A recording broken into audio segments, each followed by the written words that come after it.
নমস্কাৰ ND24 চাই থকাৰ বাবে ধন্যবাদ আৰু হ্যাশট্যাগ আজিৰ খণ্ডলৈ মানস প্ৰতিমে আপোনালোকক স্বাগতম জনাইছো বিগত প্ৰায় 40-45টা দিন অসম আৰু অসমীয়াই জিটো কথা কৈ আছিল প্ৰত্যেকগৰাকী অসমীয়াই জিটো দাবী উত্থাপন কৰি আছিল যে আমাৰ প্ৰাণৰ শিল্পী জুবিন গাৰ্গৰ মৃত্যু স্বাভাৱিক মৃত্যু নহয় প্ৰত্যেকগৰাকী অসমীয়াই কৰবাত নহয় কৰবাত মনত এই আশংকা লৈ আছিল যে জুবিন গাৰ্গৰ বিৰুদ্ধে কিবা এটা নঘটিবলগীয়া ঘটিছে জুবিন গাৰ্গৰ এই মৃত্যু কৰবাত নহয় কৰবাত এটা দুৰ্ঘটনা নহয় এটা কনস্পিৰেসি এটা হত্যাকাণ্ড বাৰম্বাৰ অসমীয়াই প্ৰত্যেকগৰাকী অসমীয়াই 19 ছেপ্টেম্বৰৰ পৰা সেইটো কথাই দাবী কৰি আছে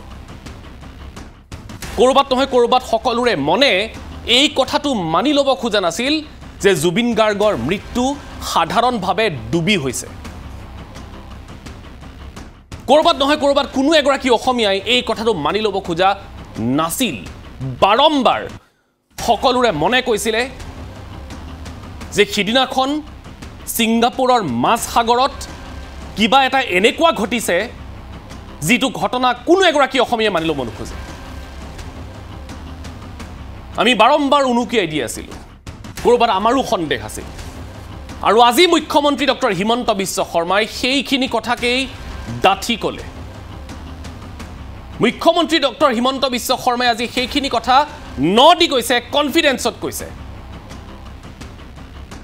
জুবিন গাৰ্গৰ মৃত্যু এটা দুৰ্ঘটনা নাছিল জুবিন গাৰ্গৰ মৃত্যু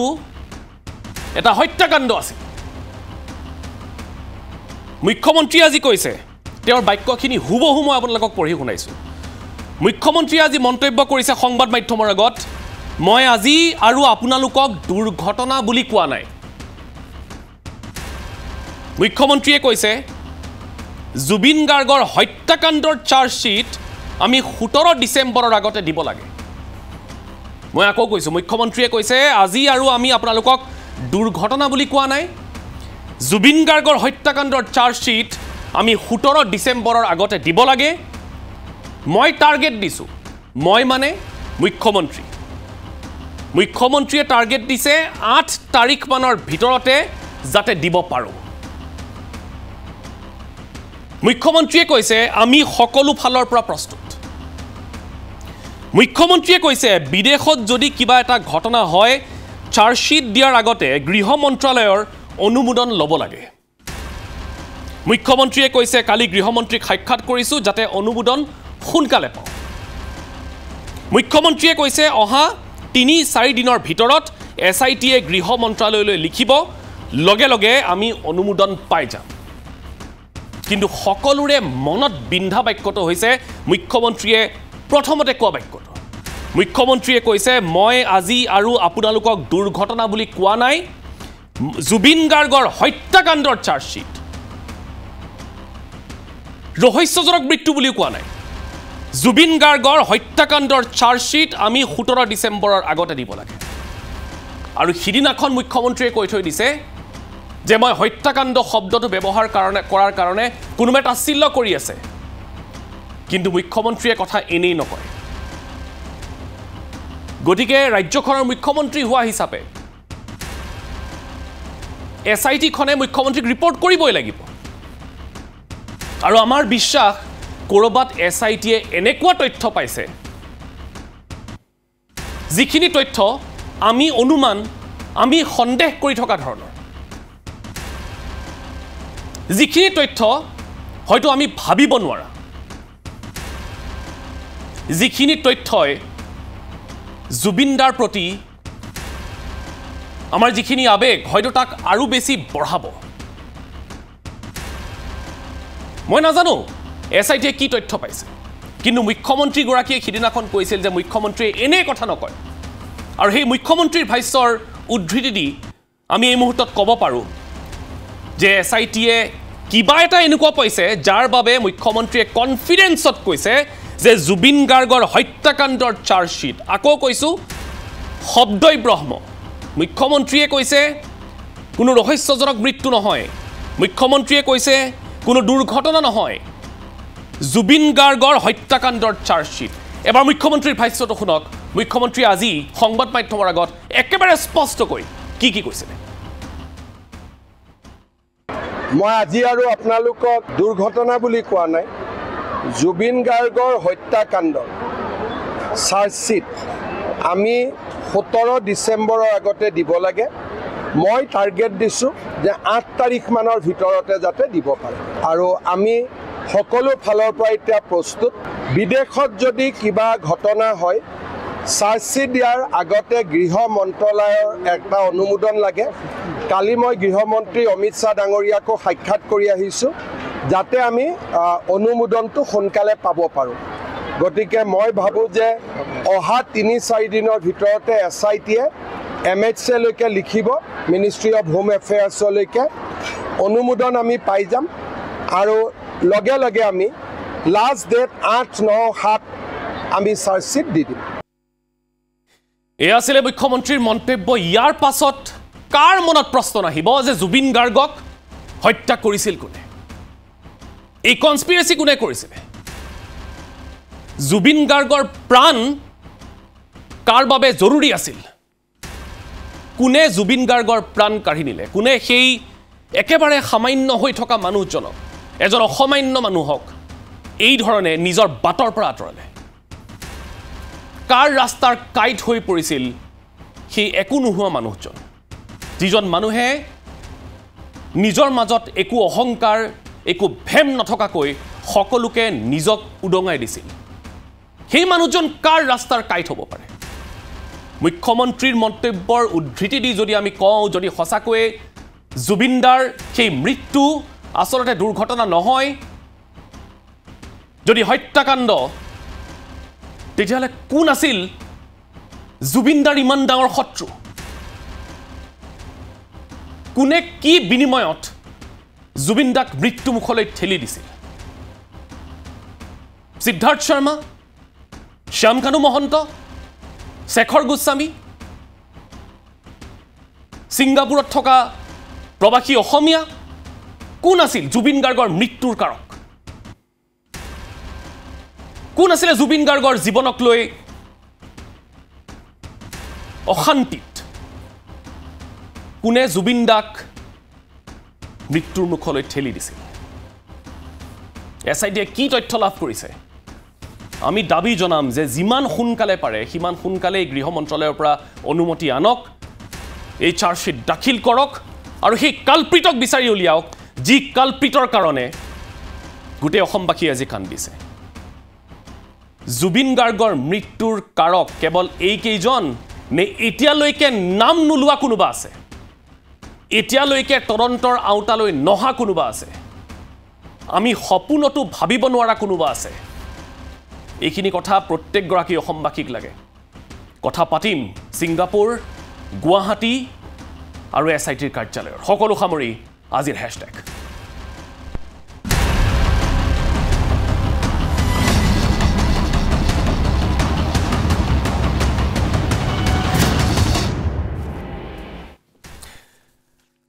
এটা অতি স্পৰ্শকাতৰ বিষয় আকৌ কৈছোঁ যিখিনি কথা আমি প্ৰায় 40-50 দিন পাতি আছোঁ আৰু আজি মুখ্যমন্ত্ৰীৰ মুখেৰে সেই ভাষ্যখিনি শুনাৰ পাছত কৰবাত নহয় কৰবাত আমাৰ সন্দেহখিনি যে আমি প্ৰত্যেকগৰাকী অসমীয়া কৈ থকা সন্দেহখিনি যে সত্য আছিল কৰবাত যে সত্য আছিল সেইখিনি কথা প্ৰমাণ হৈছে কাৰণ মুখ্যমন্ত্ৰীয়ে এনে কথা ক'ব নোৱাৰে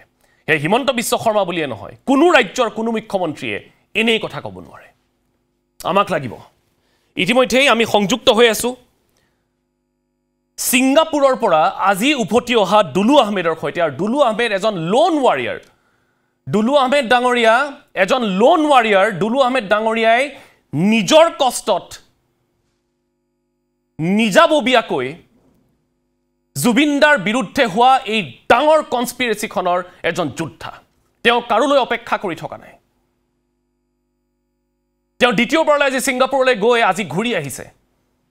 আৰু আমি সকলোৱে আপোনাক লাখ লাখ কোটি কোটি অসমীয়াই শুভেচ্ছা আৰু আশীৰ্বাদ দি পঠিয়াইছিলে দুলু আহমেদ ডাঙৰীয়া যে ছিংগাপুৰলৈ যাওক আৰু জুবিন গাৰ্গৰ মৃত্যুৰ যিবোৰ কথা পোহৰলৈ অহা নাই সেইখিনি আপুনি সংগ্ৰহ কৰি লৈ আহক আপোনাক বহুত বহুত স্বাগতম সকলো অসমবাসী আজি অপেক্ষাৰত আপোনাৰ বাবে আপুনি আহি পাইছে অলপ আগতে ছিংগাপুৰৰ পৰা কি খবৰ আনিছে দুলু আহমেদ ডাঙৰীয়া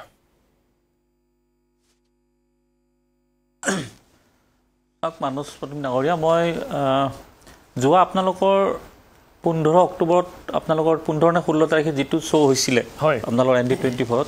তাত মই এটা খুব কথা গুৰুত্বপূৰ্ণ কথা কৈছিলো যে ছিংগাপুৰ পুলিচে যেহেতু 3 মাহ সময় বিচাৰিছিলে আৰু এটো মৃত্যু অস্বাভাৱিক নহয় বুলি কৈছিল স্বাভাৱিক মৃত্যু বুলি কৈছিলে গতিকে এটা অসমত যি সংস্থাৰ দ্বাৰা আমাৰ ইনভেষ্টিগেশ্যন নকৰা কিয় CID হওক বা SIT হওক বা চৰকাৰে হওক বা CBI হওক যেতিয়ালৈ ছিংগাপুৰৰ ৰিপৰ্টটো আহি নপৰিব তেতিয়ালৈ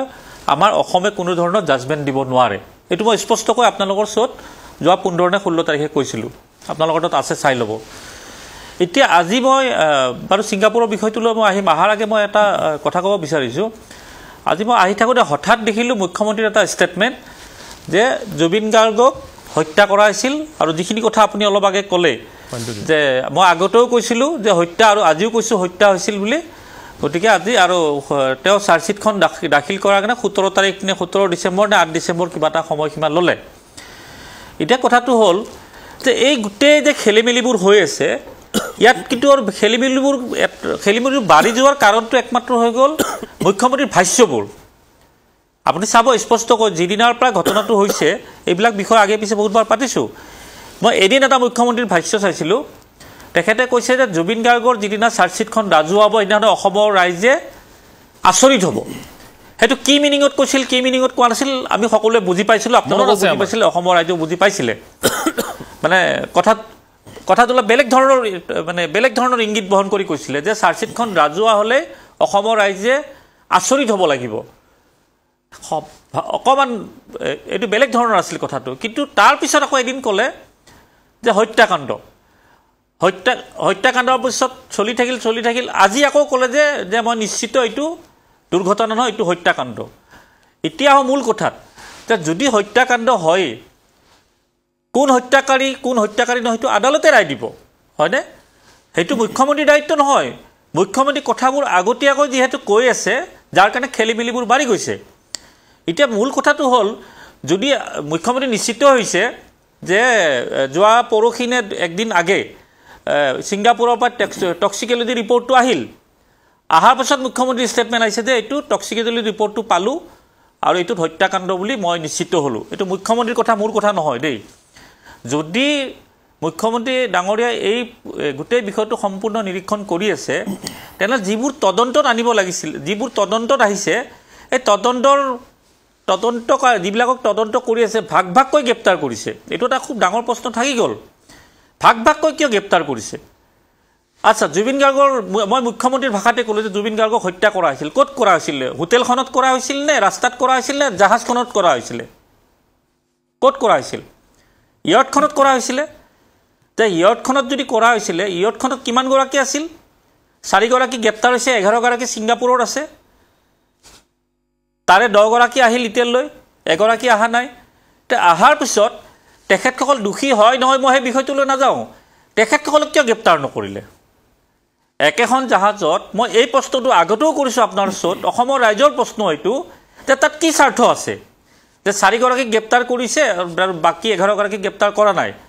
হেতু এটা সন্দেহ অসমৰ ৰাইজৰ মনত এই মুহূৰ্তলৈ থাকি গ'ল কিন্তু কি আছে ইয়াৰ আৰত কি আছে যে সেই 11 গৰাকীক ইতিয়ালৈ কেৱল খুটপুছ কৰি মাটি আনিছে মাটি অনা হৈছে ভাগকৈ মাটি আনাছে ভাগকৈ যাব দিছে কিন্তু জুবিন গাৰ্গৰ হত্যা আজিৰ পাটো মই হত্যা বুলিয়ে কম যেহেতু ৰাজ্যৰ মুৰব্বী গৰাকী কৈ দিছে হত্যাকাণ্ড বুলি আমি আজিৰ পৰা সবে হত্যাকাণ্ড বুলি তেওঁ কৈছে তেওঁ আজি একেবাৰে কনফিডেন্সত কৈছে যে এতিয়া আৰু মই আৰু এটো দুৰ্ঘটনা বুলি নকওঁ তাই আজিৰ পৰা আমি হত্যা বুলিয়ে কম তে হত্যা বুলি ক'লে সেই জাহাজখনত থকা গুটেকেটা গ্ৰেপ্তাৰ হ'ব লাগিব ইয়টখনত থকা আৰু ইতিমধ্যে ছিংগাপুৰত মুৰু গোচৰ ৰুজু হৈছে মই মুৰু গোচৰৰ বিষয়টোৰ আপডেটটো আনিম বাৰু তে আনাৰ পিছত তেখেতসকল যেতিয়া এবাৰ আহিছে দুবাৰ আকৌ মাতিব লাগে কাৰণ অমৃত প্ৰভাই হওক বা শেখৰ গোস্বামী হওক বা সন্দীপনে হওক বা আৰু যি 4 গৰাকী গ্ৰেপ্তাৰ কৰিছে জাহাজত থকা তেখেতসকলক এবাৰত গ্ৰেপ্তাৰ কৰা নাইটো 4বাৰ 5বাৰ কৈ মাতিছিলে 4বাৰ 5বাৰ কৈ মতাৰ পিছত তেখেতসকলক গ্ৰেপ্তাৰ কৰিছে সেই দ্বিতীয়বাৰ ছিংগাপুৰখিনিক আজিলৈ কিয় মাতি পঠোৱা নাই মুখ্যমন্ত্ৰীৰ এইটো প্ৰশ্নৰ উত্তৰ অসমৰ ৰাইজক দিব লাগিব কিয় মাতি পঠোৱা নাই এতিয়াতো সহজ হৈ গৈছে কাৰণ ছিংগাপুৰ পুলিচেও তদন্ত কৰি আছে মই আহিম এই বিষয়ত অসমেও তদন্ত কৰি আছে তেনেকুৱা মুখ্যমন্ত্ৰীক প্ৰশ্ন কৰিলে মুখ্যমন্ত্ৰী কি কয় সেইসকল ব্ৰাইট ফিউচাৰ ছিংগাপুৰত থকা প্ৰবাসী অসমীয়াসকল ব্ৰাইট ফিউচাৰ তেনেকুৱা অসমীয়া লণ্ডনত কওক আমেৰিকাত কওক কানাডাত কওক অষ্ট্ৰেলিয়াত কওক হাজাৰ হাজাৰ অসমীয়া আছে সেইসকল কি ব্ৰাইট ফিউচাৰ নহয় নেকি এইবিলাক ব্ৰাইট ফিউচাৰ সিহঁতৰ ভৱিষ্যত আছে এইবিলাক কথা সস্তীয়া কথা কৈ লাভ নাই আপুনি উত্তৰ দিয়ক এই ব্ৰাইট ফিউচাৰগৰাকী জাহাজত আছিল নে নাছিল আজি এই গোচৰটোত মোৰো কষ্ট হৈছে মই পৰহি গৈছোঁ কালি দিনটো মই কাম কৰি কালি আকৌ গধূলি আহি আজি আকৌ মই ইয়াতে পাইছোঁ মোৰ কোনো ফূৰ্তি লগা নাই মোৰ ছিংগাপুৰ ভ্ৰমণ কৰিব মোৰ ফূৰ্তি লগা নাই মই এক ৰাতিও থকা নাই তাতে মই আহিম কালিৰ বিষয়টো লৈ এনে মুখ্যমন্ত্ৰী উত্তৰ দিব লাগিব অসমৰ ৰাজ্যক যে আপুনি গ্ৰেপ্তাৰ নকৰাৰহে 11গৰাকী আৰু ৰহস্যটো কি এদিন নহয় এদিন ক'বই লাগিব আপুনি আৰু হয়তো আপুনি যদি একেবাৰে নিকা মুখ্যমন্ত্ৰী আপুনি প্ৰথমতে সেই 11গৰাকীক আনক আনি গ্ৰেপ্তাৰ কৰক এই যেনেকৈ সন্দীপন শেখৰ অমৃতপ্ৰভা আৰু 4গৰাকীক গ্ৰেপ্তাৰ কৰিছে এনেকৈ গ্ৰেপ্তাৰ কৰি জেলত থওক তেখেতসকল দোষী নিৰ্দোষী এইটো আদালতে প্ৰমাণ কৰিব মুখ্যমন্ত্ৰী আগতীয়াকৈ ক'ব নালাগেতো কেতিয়াবা হত্যাকাণ্ড ক'ব কেতিয়াবা জুবিন গাৰ্গৰ বিপক্ষে কথাটো ক'ব এইবিলাক কোৱাৰ পাছত ৰাইজ আৰু উত্তেজিত হৈ গৈছে সেইকাৰণে মই ক'ব বিচাৰিছোঁ যে চৰকাৰে যি কৰিছে যি নাই কৰা কৰি থাকক মোৰ ক'ব লগা তাত একো নাই মই বিষয়টোত মাত পাতি আছোঁ এই বিষয়টোত মোৰ ছিংগাপুৰত মোৰ গোচৰটো ৰুজু হৈছে আজি 3 দিন পূৰ্বে মই যেতিয়া খবৰ কৰিলোঁ মোক মাতি পঠালে মই গ'লোঁ যোৱাকালি মই আকৌ আমাৰ যিখন NPC মেৰিনা বে NPC তাতে নিশা মই প্ৰায় 7 বজালৈ তাত কথা পাতিলোঁ পাতাৰ পাছত তাতে মোক কেইটামান গুৰুত্বপূৰ্ণ কথা ক'লে যে বৰ্তমান মই দিয়া গোচৰটো আগতে এবাৰ চাব মোক মেইল দিছিল আৰু সেই মেইলটো মই আপোনালোকৰ ND24 দেখাইও দিছিলোঁ যে এইটো সেনচিটিভ মেটাৰ হায়াৰ অথৰিটিলৈ পঠোৱা বুলি দিলে এটা হায়াৰ অথৰিটি বুলি পঠোৱা বুলি যেতিয়া দিলে তাত মই চালোঁ কালি যাই মই গম পালোঁ এইটো দিলে যেনেকুৱা আমাৰ অসমত কি আছে আমাৰ এটা ৰিভাৰ এটা পুলিচ থাকে না নাথাকে পুলিচ নহয় বাৰু এটা ৰিভাৰ আমাৰ নদীত কিবা দুৰ্ঘটনা হ'লে এটা ডিপাৰ্টমেণ্ট এটা থাকে ঠিক তেনেকুৱা মোৰ গোচৰটো দিছে আপোনাৰ আপোনাৰ পুলিচ কোচ বুলি আপুনি চাব তাত কালি মই লিখিছোঁ ফেচবুকত পুলিচ কোচ গাৰ্ড তাৰমানে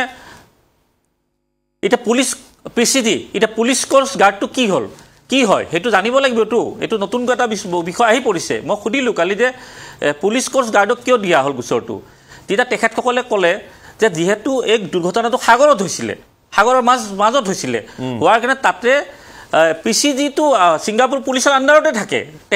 তেখেতসকলে খালি চাই দিয়ে যে এই সাগৰত কেতিয়াবা কাৰণ টুৰিষ্ট তাত পৰ্যটক বহুত যাই থাকে পৰ্যটক গ'লে তাত কিবা দুৰ্ঘটনা হ'লে এই PCGয়ে চাই সম্পূৰ্ণ PCGয়ে নিৰীক্ষণ কৰে আৰু সেই PCGটো কিন্তু ছিংগাপুৰ পুলিচৰ আণ্ডাৰতে থাকে আৰু আপোনালোকে চাব জুবিন গাৰ্গ মৃত্যু হোৱাৰ দিনা কিছুমান PCGয়ে তেখেতক মানে খুব জাহাজখনৰ পাৰত আনি কিনে খুব হেঁচা দি আছিলে তেখেতৰ উশাহটো ঘূৰাই অনাৰ চেষ্টা কৰিছিল আপোনালোকে নিশ্চয় মন কৰিছে সেইটোৱে PCG এতিয়া PCG ৰিপৰ্টটো মই সুধিলোঁ যে PCG ৰিপৰ্টটো কেতিয়া কি হ'ব কৈছে PCGৰ তদন্ত চলি আছে আৰু তদন্ত শেষ হোৱাৰ পাছত কৰোনাৰ কোৰ্টত তেখেতসকলে দাখিল কৰিব ৰিপৰ্টটো চৰকাৰৰ বিষয়টো কি হৈছে মই নাজানো চৰকাৰৰ বিষয়ে মই সোধাও নাই চৰকাৰে কাৰ লগত কেনেকৈ যোগাযোগ কৰিছে মই এইবিলাক জানিবও চেষ্টা কৰা নাই মই কেৱল মই দিয়া গোচৰৰ কথা জানিব বিচাৰিছিলোঁ তেতিয়া মোক ক'লে যে PCGয়ে বিষয়টো তদন্ত কৰি আছে আৰু PCGৰ তদন্ত সম্পূৰ্ণ হোৱাৰ লগে লগে কৰোনাৰ কোৰ্টত যাব য'ত এগৰাকী জাজ থাকিব আৰু সেই জাজগৰাকীয়ে সিদ্ধান্ত ল'ব যে তেখেতসকলক এই গোচৰটো চলাব লাগে নে নালাগে তেখেতসকল দোষী হয় নে নহয় আৰু সেই জাজগৰাকীৰ এটা ক্ষমতাও আছে জাজগৰাকীয়ে তেখেতক এই আমাৰ 11গৰাকী অসমৰ কেইগৰাকীৰ কথা মই কোৱা নাই গ্ৰেপ্তাৰৰ ৱাৰেণ্টটো জাৰি কৰিব পাৰে সেইখিনি সেই জাজগৰাকীৰ ক্ষমতা আছে এইটো মই আগতেও কৈছোঁ যে কৰোনাৰ কোৰ্টত এই গোচৰটো চলিব PCG তেতিয়া ৰিপৰ্টটো দাখিল কৰিব এই সম্পূৰ্ণ মই কথাখিনি পাতাৰ পিছত মই নিশ্চিত হ'লোঁ যে যিয়ে নহওক এটা জুডিচিয়েল প্ৰক্ৰিয়া খুব সোনকালে ছিংগাপুৰত আৰম্ভ হ'ব এই 11গৰাকীৰ বিৰুদ্ধে কাৰণ 11গৰাকী অসমত নাথাকে তেখেতসকলে ইণ্ডিয়ান ভিছাত ইণ্ডিয়ান পাছপৰ্টত তেখেতসকলে ছিংগাপুৰত আছে তেখেতসকলৰ ওপৰত তদন্ত চলি আছে এতিয়া ছিংগাপুৰে কি কৰে কি নকৰে সেইটোৰ ওপৰত সম্পূৰ্ণ আমাৰ অসমৰ চৰকাৰেই হওক বা CIDয়ে হওক বা SIT হওক পূৰা লক্ষ্য ৰাখিব লাগিব এতিয়া যোৱা পৰহি মই যিটো চালোঁ টেক্সিকলজি ৰিপৰ্টটো আহিছে এতিয়ালৈতো চাৰ্জশ্বিটখন হয়তো অহা নাই এতিয়ালৈ বা চাৰ্জশ্বিটত কি আহিব কি নাহিব মুখ্যমন্ত্ৰী ডাঙৰীয়া আগতীয়াকৈ কৈ আছে সেই কৈ থকা কথাৰ বা চাৰ্জশ্বিটৰ মিল আছে না এইটো আমি সময়ত গম পাম এতিয়া মূল কথাটো হ'ল যে গোটেই প্ৰক্ৰিয়াটো কিন্তু ছিংগাপুৰত আৰম্ভ হৈছে আৰু ছিংগাপুৰৰ আপুনি যিহেতু তেওঁলোকক সাক্ষাৎ কৰিছে আপুনি যিহেতু তালৈ গৈছে আপুনি একেবাৰে প্ৰত্যক্ষ কমিউনিকেশ্যনত আছে মোৰ কেইটামান সন্দেহ আছে আচলতে সেই সন্দেহ কেইটা মই আপোনাৰ জৰিয়তে দূৰ কৰিবলৈ বিচাৰিম ছিংগাপুৰ আৰক্ষী ছিংগাপুৰ প্ৰশাসন ছিংগাপুৰ চৰকাৰৰ ওপৰতো মোৰ কিছু সন্দেহ আছে কাৰণ ডে ওৱানৰ পৰা ছিংগাপুৰে বাৰম্বাৰ এইটো কথা ইণ্টাৰনেশ্যনেল মিডিয়াত আন্তঃৰাষ্ট্ৰীয় সংবাদ মাধ্যমত আৰু তেওঁলোকৰ যি লোকেল সংবাদ মাধ্যম আছে সকলোতে ছিংগাপুৰে এটা কথা প্ৰমাণ কৰিবলৈ বিচাৰি আছে যে জুবিন গাৰ্গৰ মৃত্যুটো আচলতে পানীত ডুবি হৈছে তাত কোনো ধৰণৰ এক্সিডেণ্ট হোৱা নাই আৰু মোৰ সন্দেহ এই কথাটো তেওঁলোকে বাৰম্বাৰ এই কাৰণেই কৰিছে যাতে তেওঁলোকৰ টুৰিজমত কোনো প্ৰভাৱ নপৰে এতিয়া সেই ছিংগাপুৰে যেতিয়া প্ৰথমতে এখন পত্ৰ যেতিয়া দিছিলে তাতে তেওঁলোকে উল্লেখ কৰিছিল যে আমাৰ তদন্তত নো ফাউল প্লে অৰ্থাৎ কোনো ধৰণৰ বিসংগতি নাই বা কোনো ধৰণৰ সন্দেহ কৰিবলগীয়া ঘটনা নাই বুলি তেওঁলোকে নো ফাউল প্লে বুলি পত্ৰত উল্লেখ কৰিছিল সিদিনাখন মুখ্যমন্ত্ৰীৰ ভাষ্যত আমি গম পালোঁ যে টক্সিকলজি ৰিপৰ্টটো আহিছে আমি পঢ়ি চালোঁ যে টক্সিকলজি ৰিপৰ্ট কেতিয়া কৰা হয় টক্সিকলজি তেতিয়া কৰা হয় যেতিয়া তাৰপিছত হত্যাকাণ্ড বুলি কৈছে তো মুখ্যমন্ত্ৰী ৰাইট তাৰপিছততো হত্যাকাণ্ড ৰাইট আৰু টক্সিকলজি ৰিপৰ্টটোত মুখ্যমন্ত্ৰীয়ে কৈছে যে তেওঁৰ মৃত্যুৰ 5 মিনিটৰ পাছত সেই তেজ বা সেই নমুনা সংগ্ৰহ কৰা হৈছে এটা টক্সিকলজি তেতিয়া কৰা হয় যেতিয়া এজন মানুহৰ ৰহস্যজনক সাৰ্কামষ্টেন্সেছত মৃত্যু হয় তেওঁৰ যদি সিজাৰ থাকে বা তেওঁৰ যদি কিবা তেনেকুৱা অৱস্থাত তেওঁৰ যদি মৃত্যু হয় তেতিয়াহ'লে টক্সিকলজি টেষ্টটো কৰা হয় যিটো বহুত বেছি আমাৰ অসমত হোৱা অটপচিতকে মানে যথেষ্টখিনি বেছি প্ৰমাণী বুলি ধৰা হয় এতিয়া ছিংগাপুৰৰ আৰক্ষী প্ৰশাসন ছিংগাপুৰ চৰকাৰৰ নিজৰ ভাষ্যৰ মাজৰে মিল নাই দুলমেন ডাঙৰীয়া তেওঁলোকে এফালে কয় নো ফাউল প্লে আৰু এফালে তেওঁলোকে টক্সিকলজি কৰে নাই নো ফাউল প্লেটো যিটো কৈ আছে এইটো কেতিয়াৰ কথা কৈ আছে কি কথা এই বিষয়লৈ নাযাওঁ মই এই আপোনাৰ যিকেইটা প্ৰশ্ন এই উত্তৰটো মোৰ যিটো গোচৰ আছে সেই গোচৰতে মই স্পষ্ট কৰি দিব পাৰিম হয় যে জুবিন গাৰ্গৰ যিদিনা মৃত্যু হৈছিলে 19 ছেপ্টেম্বৰত সেইদিনাখনে ছিংগাপুৰ পুলিচে ভাবিছে যে ছিংগাপুৰখন হৈ গ'ল পৰ্যটকৰ ওপৰত নিৰ্ভৰশীল তাত তেনেকুৱা লাখ লাখ পৰ্যটক বিভিন্ন দেশৰ পৰা আহে আৰু আহিলে কি হ'ল মই আকৌ কৈছোঁ যে সাগৰৰ এক্টিভিটিছটো ছিংগাপুৰত সকলোতকৈ বেছি আছে যাৰ বাবে এই যিটো পুলিচ গাৰ্ড বুলি যিটো বিভাগ সেইটো সক্ৰিয় হৈ থাকে জুবিন গাৰ্গৰ জুবিন গাৰ্গৰ যিদিনা মইতো মৃত্যুটো এতিয়া বাদেই দিলোঁ কালিৰ পৰা মই হত্যা বুলি আৰম্ভ কৰিম জুবিন গাৰ্গক যিখিনি সময়ত হত্যা কৰা হৈছিলে সেইখিনি সময়ত ছিংগাপুৰ পুলিচে গম পোৱা নাছিলে যে জুবিন গাৰ্গ কোন আছিলে তেখেতসকলে সাধাৰণভাৱে পোষ্টমৰ্টম কৰিছে ৰিপৰ্ট দিছে আৰু যি 11 গৰাকী বা অসমৰ পৰা যিসকল গৈছিল সকলোকে জেৰা কৰিছে 12-14 ঘণ্টা ৰাখি তেখেতসকলক পিছত ঘৰলৈ যাব দিছে আৰু পোষ্টমৰ্টম ৰিপৰ্টটোত আহিছিল যে তেখেতৰ মৃত্যুটো স্বাভাৱিক বুলি অস্বাভাৱিক নহয় বুলি ক'লে এইটো হ'ল তাৰপিছত বিভিন্ন ধৰণৰ খেলিমেলি অসমত আৰম্ভ হ'ল হেৰিৰ CIDৰ দল ৰাওনা হ'ল বুলি দুদিন পিছতে নিউজ ওলাল সেই নিউজটো আজিলৈ যে মিছা চৰকাৰে কোনো ষ্টেটমেণ্ট নিদিলে আমি ভাবিলোঁ হয় পুলিচ গৈছে বিষয়টো খুব সক্ৰিয়ভাৱে লৈছে কিন্তু যেতিয়া দেখিলোঁ যে খেলা ধেমালিটো বেছি হৈছে মই যেতিয়া গ'লোঁ যোৱা 14 তাৰিখে মই 15 তাৰিখে যেতিয়া মই গোচৰটো দিলোঁ এই গোটেইবোৰ কথা তাত উল্লেখ পাইছিলে যে জুবিন গাৰ্গ কোন আছিলে আৰু বিষয়টো যেতিয়া গোটেই সমগ্ৰ বিশ্বত চৰ্চিত হৈ গ'ল ময়ো ক'লোঁ যে তেখেতৰ ডেড বডিটোৰ ৰিচিভিঙৰ ক্ষেত্ৰত 4 নং স্থান দখল কৰিছে বিশ্বৰ ভিতৰত গুগলে স্বীকৃতি দিছে humming king of the world আৰু তেওঁৰ মৃত্যুৰ খবৰ পাই 4-5 গৰাকী আত্মহত্যা কৰিছে তেওঁ পাব্লিক ফিগাৰ হয় এই গোটেইবিলাক আৰ্গুমেণ্ট কৰাৰ পিছত তেখেতসকলে বস্তুটো মই যিহেতু পৰিয়ালৰ লোক নাছিলোঁ বহুত ধৰণৰ কথা বতৰা পতাৰ পিছত এইবিলাক বিষয়ে মই আগে পিছে আপোনাৰ ওচৰত কৈছোঁ মোৰ গোচৰটো পঞ্জীয়ন কৰিলে আৰু মোৰ গোচৰ পঞ্জীয়ন কৰি তদন্ত যেতিয়া আৰম্ভ হ'ল তাৰে এসপ্তাহ পিছত কিন্তু CID গৈছে তালৈ তাৰ আগে কিন্তু যোৱা নাছিলে এই মই দিয়া গোচৰ আৰু ইফালে অসম চৰকাৰে মই গোচৰ দিয়াৰ 7 দিন পিছত যায় যেতিয়া ওলাল তেখেতসকলৰ কাৰ লগত কি যোগাযোগ হৈছে সেইবিলাক বিষয়ত মই জানিবও চেষ্টা কৰা নাই তেতিয়াৰ পৰা ছিংগাপুৰ পুলিচে অকণমান বিষয়টো গুৰুত্ব সহকাৰে ল'লে সেইকাৰণে 3 মাহ সময় বিচাৰিছে আপুনি চাবচোন ফাইলটো ক্লোজ কৰি দিয়া নাই যুদ্ধখন আৰম্ভহে হৈছে এতিয়া মই যে আহা যোৱা কৰি আছোঁ খবৰ ৰাখি আছোঁ কি কাৰণে যুদ্ধখন আৰম্ভ হৈছে ইয়াতে এতিয়া আৰু মুখ্যমন্ত্ৰী হওক বা অসম চৰকাৰে হওক বা CID বিভাগে হওক ছিংগাপুৰৰ ৰিপৰ্ট নোপোৱাকৈ কেতিয়াও একো কথা ক'ব নোৱাৰে কাৰণ ঘটনাটো হৈছিল ছিংগাপুৰত গতিকে এইবিলাক ক্ষেত্ৰত মানে আপোনাৰ যিখিনি নিৰীক্ষণ আপুনি আপুনি যুদ্ধখন দি আছে আৰু এগৰাকী লোক আছে তেখেতেও আমাক যথেষ্টখিনি তথ্য দি আছে এতিয়া আপুনি এই যুদ্ধখন দি আছে মুখ্যমন্ত্ৰীয়ে আজি SITৰ তদন্তৰ ভিত্তিত তেওঁ কৈছে যে এইটো আৰু মই এতিয়া আৰু দুৰ্ঘটনা বুলি নকওঁ এইটো হত্যাকাণ্ড বুলিয়ে কম তেতিয়া আমি ভাবি লৈছো মুখ্যমন্ত্ৰীয়ে কিবা তথ্য পাইছে আপুনি ক্লুটো কেনেকুৱা পাইছে আপুনি নিজাববীয়াকৈ যিখিনি আপুনি দেখিলে আপুনি কেনেকুৱা পাইছে ক্লুটো এইটো এটা হত্যাকাণ্ড সেইখিনিৰ আপুনি নিশ্চিত মই এই মুখ্যমন্ত্ৰীৰ হত্যাকাণ্ডৰ কথাটো কালি আজি যিটো ক'লে এইটোতো আজি আপোনালোকৰ মই প্লেট এখন পালোঁ হে কিন্তু মই যেতিয়া 15 তাৰিখে কৈছিলোঁ তাৰ আগেও মই কৈছিলোঁ ছিংগাপুৰ পুলিচক যে অসমৰ মুৰব্বীগৰাকীয়ে কৈছে এইটো হত্যাকাণ্ড বুলি এতিয়া আপোনালোকৰ তদন্ত কৰাত অসুবিধা ক'ত আছে তেতিয়া পৰিয়ালৰ লোকৰ এফআইআৰৰ কথা সুধিছিল মইতো ধুনীয়াকৈ বুজাই দিছোঁ যে এই মুহূৰ্তত আহিব পৰা আহ্বান জনাইছিলে প্ৰথম যেহেতু হত্যাকাণ্ড বুলি কৈছে আমাৰ স্বয়ং মুখ্যমন্ত্ৰী মই জনাইছিলোঁ আহ্বান আচ্ছা তাৰপিছত এতিয়া কথাটো হৈ গ'ল যে ছিংগাপুৰ পুলিচে কেছটো বহুত গুৰুত্ব সহকাৰে লৈছে আৰু আপোনাক মই ক'লোঁ যে পুলিচৰ CIDয়ে হওক বা SITয়ে হওক বা অসম চৰকাৰে হওক বা ছিংগাপুৰ পুলিচে হওক তেখেতসকলৰ কামটো কৰিলে হ'ব গ্ৰেপ্তাৰ কৰা জেল হাজতলৈ প্ৰেৰণ কৰা বা গ্ৰেপ্তাৰ নকৰি কাৰোবাক সুৰক্ষা দিয়া সেইখিনিলৈ হ'ব কিন্তু মেইন যুদ্ধখন চলিব আদালতৰ মজিয়াত আৰু আদালতৰ মজিয়াত যেতিয়া চলিব ছিংগাপুৰ মই আজি আপোনাক কৈ দিলোঁ মানক আপুনি নিশ্চিত থাকক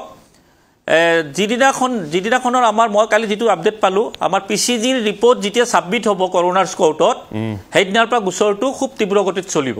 আৰু সেই গোচৰৰ ওপৰত ভিত্তি কৰিহে অসমৰ চৰকাৰে হওক বা সেইটো কেতিয়া মানে হোৱাৰ সম্ভাৱনা আছে ৰায় দিব লাগিব কাৰণ আপুনি ধৰি লওক মই সুধিলোঁতো তেখেতসকলে যোৱা মাহত যেতিয়া লেটাৰখন দিছিল তেতিয়াই 3 মাহ বুলি কৈছিল অলৰেডি 1 মাহ গ'ল আপুনি ধৰক ডিচেম্বৰৰ ভিতৰত ৰিপৰ্ট ছাবমিট হৈ যাব মই কালি যিখিনি তাত খবৰ পাইছোঁ আৰু মোক আয়োগগৰাকীৰ নামো লিখি দিছে মই আয়োগগৰাকীৰ নামটো কৈ দি আছোঁ আপোনাক মানুহ যাতে দুধুৰ মনত নাথাকে আয়োগগৰাকীৰ নাম আছিলে লিম বুলি অগষ্ট লিম তেখেতে মোৰ গোচৰটো চাই আছে আগষ্ট লিমে মোৰ গোচৰটো চাই আছে মোক ধুনীয়াকৈ তেখেতসকলে লিখি দিলে যে কিবা যোগাযোগ থাকিলে আপোনাৰ আয় হৈ গ'ল এইগৰাকী মই কৈছোঁ মোৰ আয়ৰ লগত বাৰু মই যোগাযোগ কৰিম কিন্তু কথাটো হ'ল যে কি ষ্টেজত চলি আছে বুলি ক'লে তেখেতসকলে কম্পিউটাৰত মাৰি লগালগ কৈ দিয়ে যে আপুনি বহক লগালগ আয়োগ ফোন কৰিলে যে এনেকুৱা ষ্টেটাছ মই কালি ষ্টেটাছ বিচাৰিছোঁ যে মোৰ গোচৰৰ ষ্টেটাছ কি অসম চৰকাৰৰ গোচৰৰ ষ্টেটাছ অসম চৰকাৰে বিচাৰক কাৰ লগত লগ পাইছে কাক লগ কৰিছে সেইবিলাক মোৰ জনাৰ ইচ্ছা নাই কাৰণ ইয়াতে যিবিলাক মানে মন্তব্যবোৰ চাই আছোঁ গোটেই অসমৰ ৰাইজ উত্তেজিত হৈ আছে মোৰ ষ্টেটাছ বিচাৰোঁতে তেতিয়াই মোক ক'লে যে PCG এপইণ্ট কৰা হৈছে PCG ৰিপৰ্ট কৰোনাৰ্ছ কোৰ্টত যাব আৰু কৰোনাৰ্ছ কোৰ্টৰ এভৰি আপডেট ফেমিলি মেম্বাৰক জনাই থাকিব বুলি কৈছে যদিও ফেমিলি মেম্বাৰৰ গোচৰ নাই জনাই থাকিব বুলি ক'লে আৰু সেই PCG ৰিপৰ্টৰ পাছত যেতিয়া কৰোনাৰ্ছ কোৰ্টত চলিব তাত মোৰো অধিবক্তা থাকিব কালি স্পষ্ট হৈ গৈছে গোটেইবোৰ কথা গতিকে আমি চাওক আমি অসমত থাকি ছিংগাপুৰ পুলিচক সন্দেহ কৰিলে লাভ নহ'ব প্ৰথমে আপুনি অসম চৰকাৰৰ মুৰব্বীগৰাকীক সোধক যে এই ধৰণৰ সদায় খেলি মেলি কথা কৈ ৰাইজক কিয় বিভ্ৰান্তি কৰিছে সদায় বিভ্ৰান্তি কৰি আছে যাৰ বাবে আমাৰো কষ্ট বাঢ়িছে ৰাইজৰ মনত আজিলৈ শুব পৰা নাই কোনো মই ছিংগাপুৰত গ'লে মোৰ তাত বিভিন্ন ধৰণৰ ফোন যায় কি হ'ব দাদা কি হ'ব আমি ন্যায় পামনে আজি 45 দিন গ'ল 45 দিনৰ মূৰত মুখ্যমন্ত্ৰী কৈছে নাই হত্যাকাণ্ড হৈছে বুলি এতিয়া ভাল কথা হত্যাকাণ্ড হৈছে ছিংগাপুৰৰ কেইটাক চুচুৰাই লৈ নাই ইয়াতে ধৰি যদি তাত ছিংগাপুৰৰ কেইটাক আনিবৰ কাৰণে কিবা মোৰ এফআইআৰৰ সহযোগ লাগে ময়ো কৰিম কাৰণ তেখেতসকলেতো তাতো পলাব নোৱাৰি এতিয়া কাৰণ তেখেতসকলৰ ওপৰত গোচৰ আছে তদন্ত চলি আছে তে 11 গৰাকীক বাদ দি 4 গৰাকীক দোষী কৰি তেখেতে কি বুজাব লৈছে মই কিন্তু বুজি পোৱা নাই কথাটো যাৰ বাবে মই সক্ৰিয়ভাৱে লাগি আছোঁ আৰু আজিও কৈছোঁ মুখ্যমন্ত্ৰী গৰাকী অকণমান বিষয়টো অসমৰ ৰাইজৰ আবেগৰ প্ৰতি অলপ সন্মান জনাওক ৰাইজৰ প্ৰশ্ন আছে যে জুবিন গাৰ্গৰ হত্যা হৈছিল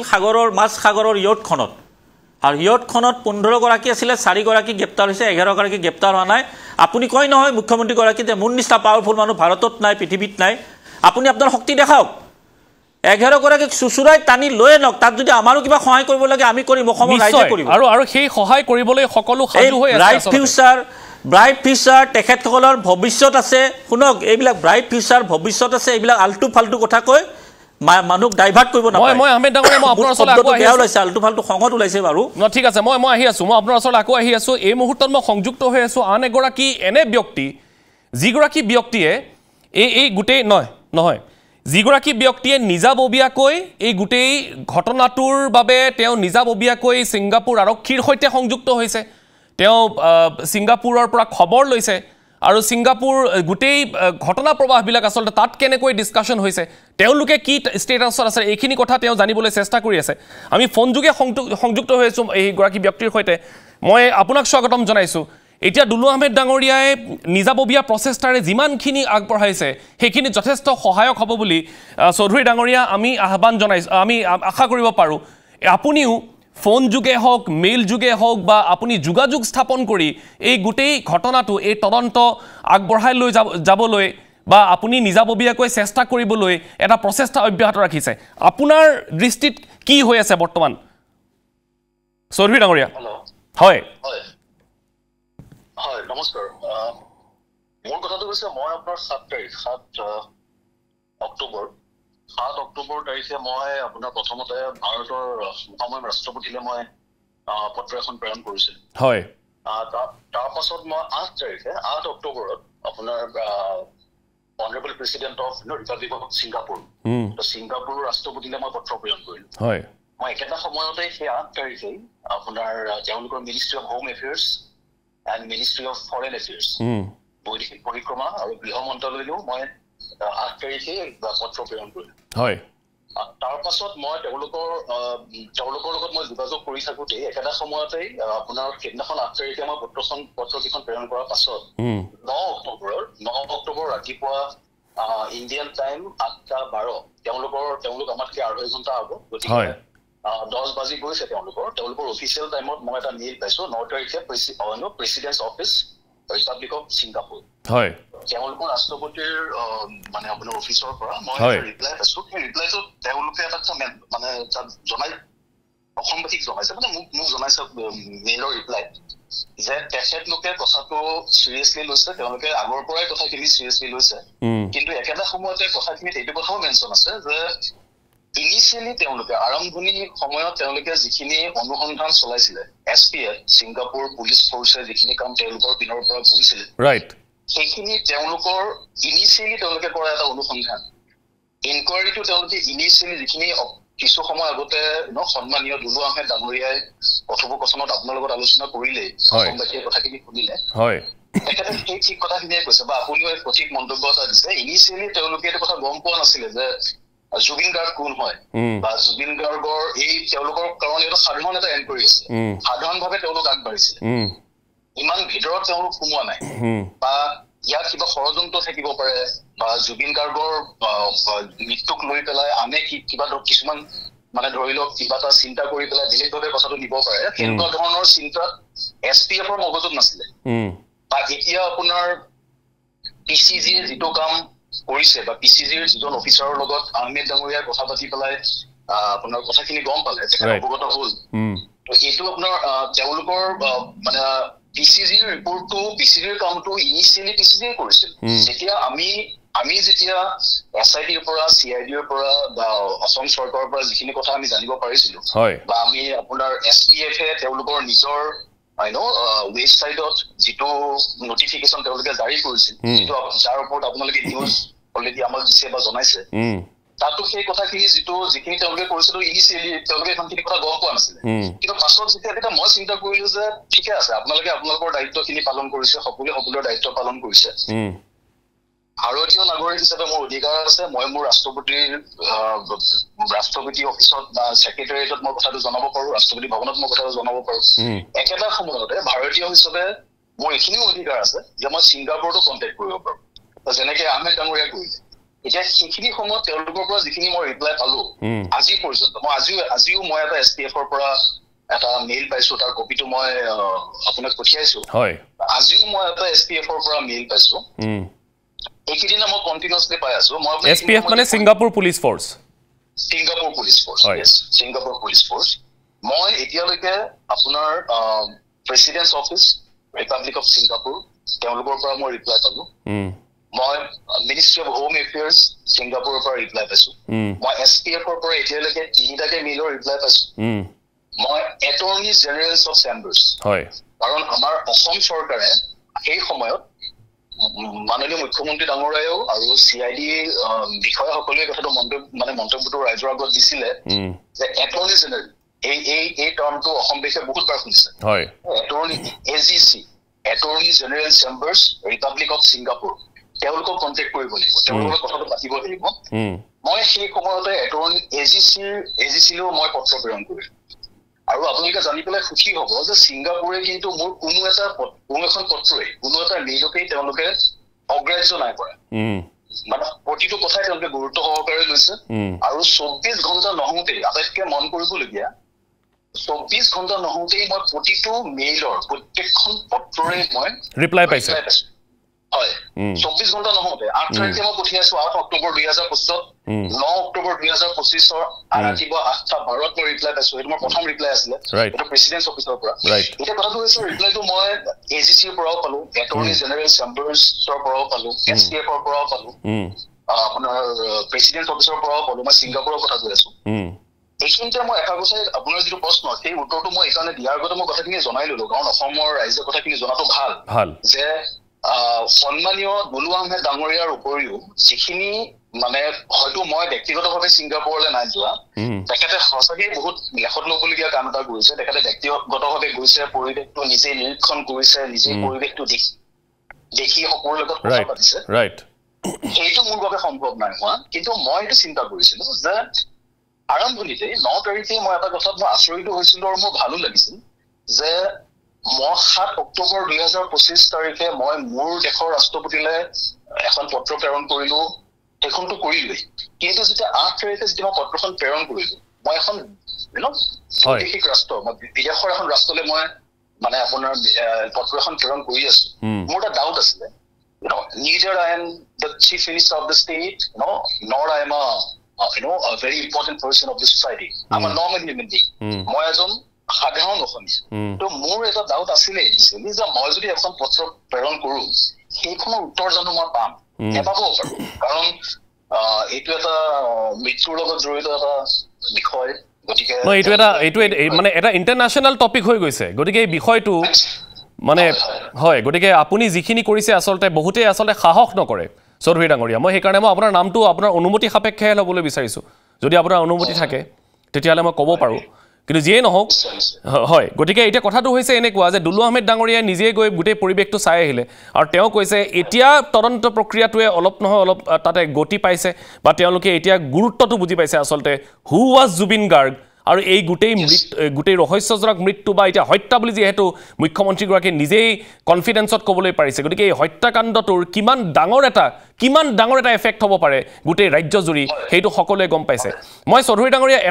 এটা সৰুকৈ এটা কথা আপোনাৰ পৰা জানিবলৈ বিচাৰিছোঁ এতিয়া শেহতীয়াকৈ তেওঁলোকে কি বাৰ্তা দিবলৈ বিচাৰিছে কাৰণ ইয়াৰ আগতে আমি যেতিয়া কথা পাতিছিলোঁ আপুনি কৈছে যে ছিংগাপুৰ মিডিয়াই হওক বা মানুহখিনিয়ে হওক এতিয়া ইণ্ডিয়াক টাৰ্গেট কৰি লৈছে ভাৰতবৰ্ষক টাৰ্গেট কৰি লৈছে যে তেওঁলোকৰ ভাৱমূৰ্তিক মেলাইন কৰিবলৈ এটা প্ৰচেষ্টা কৰি থকা হৈছে এই ধৰণৰ এটা পৰিৱেশৰ সৃষ্টি হৈছিল একেবাৰে চমুকৈ যদি জানিবলৈ পাৰোঁ এতিয়াৰ ৰেছপন্সখিনি কেনেকুৱা হয় মই এতিয়াৰ ৰেছপন্সটো দিয়াৰ আগতে আপুনি যিটো প্ৰশ্ন উত্থাপন কৰিলে মই সেই কথাটো আপোনাক কৈ লওঁ এইটো আছিলে আপোনাৰ অকণমান সময় এটা দিব এইটো আপোনাৰ মই 9 তাৰিখে যেতিয়া ৰিপ্লাইটো পালো প্ৰেচিডেন্ট অফিচৰ পৰা তাৰ পাছত আপোনাৰ আমাৰ অসমত যিটো ডিজিটেল আমাৰ আন্দোলন আৰম্ভ হৈ গ'ল justice for Zubeen Garg yes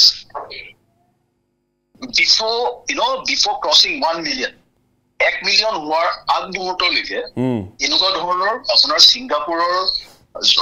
সাধাৰণ জনতাৰ পৰা কোনো ধৰণৰ ধৰি লওক নেতিবাচক মন্তব্য মই ছচিয়েল মিডিয়াত মই নাই দেখা কিন্তু যেতিয়া আমাৰ 1 মিলিয়ন ক্ৰছ কৰিলে তো সেই যেতিয়া বস্তুটো এনেকুৱা হৈ গ'ল যে গোটেই পৃথিৱীত আলোচনা হোৱা আৰম্ভ কৰিলে সেইখিনি সময়ত মই দেখিলো এতিয়া মই নাজানো তেখেতলোকে কিবা খবৰ ভিতৰৰ পৰা পাইছে নে এনেকুৱা মোৰ এটা ডাউট থাকি গ'ল সেই সময়ত মোৰ এটা ডাউট এটা হৈছিলে যে কেনেবাকে তেখেতলোকে কিবা এটা এনেকুৱা ধৰণৰ ভিতৰৰ পৰা কিবা খবৰ পালে নেকি যে ভাৰতীয় কোনোবা এগৰাকী ব্যক্তিয়ে তেখেতলোকৰ চৰকাৰৰ লগত আৰক্ষী বিভাগৰ লগত এইটো সংক্ৰান্তত কিবা কথোপকথন কৰিছে কিবা এটা আৰম্ভ কৰিছে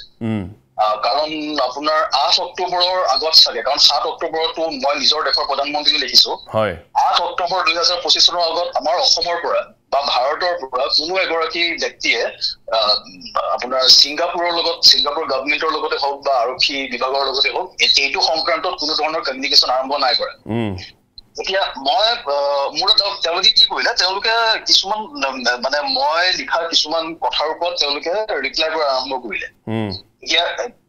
ৰিপ্লাইবোৰ এনেকুৱা ধৰণৰ হ'ল যে সেইটো নিগেটিভ ষ্টেটমেণ্ট কিছুমান দিব ধৰিলে আমাৰ আৰক্ষী বিভাগৰ ওপৰত কিছুমান প্ৰশ্ন কৰিলে তেওঁলোকে ক'লে যে আমাৰ দেশৰ আৰক্ষী বিভাগে SPF যেতিয়া এটা ৰিপৰ্ট অলৰেডি দিছে যে এইটো এটা নেচাৰেল ডেথ ইয়াত বৰ বিশেষ একো নাই সাধাৰণভাৱে মানুহ এগৰাকীৰ মৃত্যু হোৱা বুলি আমাৰ SPF এটা ৰিপৰ্ট দি দিছে আৰু সেইটো ইণ্টাৰনেশ্যনেলি এভেইলেবল মানে যিকোনো ব্যক্তিয়ে যিকোনো জেগাৰ পৰা সেইটো চাব পাৰে আৰু আপোনালোকৰ দেশৰ পুলিচ বিভাগে সেই ৰিপৰ্টটো অলৰেডি পাই গৈছে তাৰ পাছত আপোনালোকৰ অসমৰ মানুহ এই গোটেইখিনি যিখিনি কথা মই আপোনাক কৈ আছো এই গোটেইখিনি তথ্যগত প্ৰমাণ মোৰ হাতত মজুত আছে হয় মই ডকুমেণ্টাৰী এভিডেন্সৰ বাহিৰত এটা কথাও নাই কোৱা মই গোটেইখিনি কথাৰ মোৰ তথ্যগত প্ৰমাণ মোৰ হাতত আছে কাৰণ তাৰ পাছত তেওঁলোকে সেই মেছেজ এই মানে ফেচবুকৰ যিবোৰ ষ্টেটমেণ্ট এইবোৰ ডিলিট কৰিছে কিন্তু মানে যিগৰাকী ব্যক্তিয়ে সেই ষ্টেটমেণ্টবোৰ দিছিলে সেই ষ্টেটমেণ্টবোৰ নেতিবাচক মানে আমাৰ ৰাজ্যৰ পুলিচ বিভাগৰ এগেইনষ্টত ষ্টেটমেণ্ট দিছিলে তেওঁলোকে ইণ্ডিয়ান পুলিচ ফৰ্চৰ ওপৰত প্ৰশ্ন কৰিছিলে তেওঁলোকে কৈছিলে যে আপোনালোকৰ দেশতকে আমাৰ দেশত আৰক্ষী বিভাগ বহুত উন্নত আৰু আমি কৰাপ্টেড নহয় মানে neither our police force nor the normal citizens of this country we are not corrupted people আৰু ইণ্ডিয়ান সকল মানে ভাৰতীয় লোক আৰু ভাৰতীয় আৰক্ষী মানে যিটো ব্যৱস্থা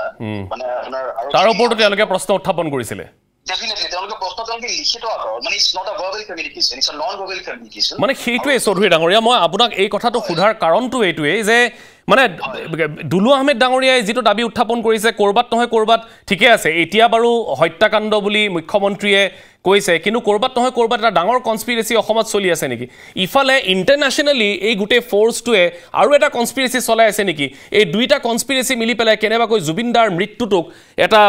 যিটো আসলতে সত্য সেই সত্য উদ্ঘাটনৰ ক্ষেত্ৰত কৰবাত নহয় কৰবাত বাধা দিব নেকি এই কথাখিনি প্ৰমাণৰ বাবে মই দুইগৰাকীৰ হৈতে সংযোগ স্থাপন কৰিছিলো চৌধুৰী ডাঙৰীয়া এটা বিৰতিৰ সময় এটা বিৰতি লৈছো যদি সম্ভৱ হয় পুনৰ আপোনাৰ হৈতে সংযুক্ত হ'ম দুলু আহমেদ ডাঙৰীয়া আহি আছো আপোনাৰ ওচৰলৈও কিন্তু এটা বিৰতি লৈছো পুনৰ উভতি আহিম কাৰণ ইয়াৰ পাছত আৰু বহুখিনি কথা জানিবলৈ বাকি আছে আৰু এটা নতুন তথ্য উদ্ঘাটন কৰিবলৈ আমি গৈ আছো এটা বিৰতিৰ পাছত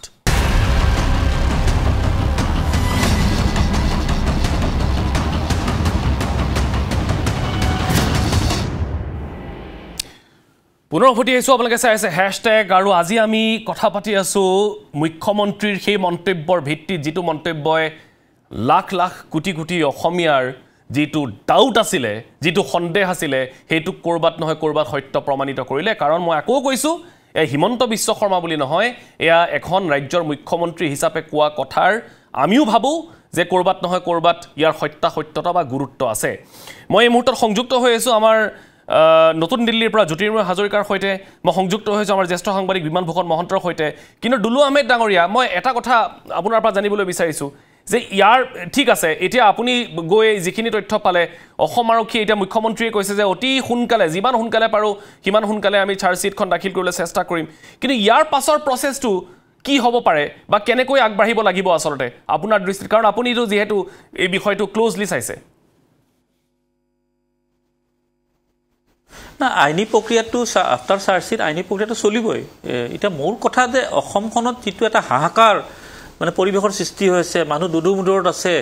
ন্যায় পাবনে নাপায় আজি 4 মিলিয়ন ক্ৰছ কৰিছে এইবিলাক এটা বিভিন্ন ধৰণৰ খেলিমেলি হৈ থকা নাই জানো এই খেলিমেলিবিলাকৰ পৰা যদি আপুনি খাম কাটিব বিচাৰে তেতিয়ালে মুখ্যমন্ত্ৰীৰ প্ৰথম দায়িত্ব হ'ব যে কোন দোষী কোন নিৰ্দোষী আদালতে আমি চাৰ্জশিট দিয়াৰ পিছত গোচৰটোত প্ৰমাণ কৰিব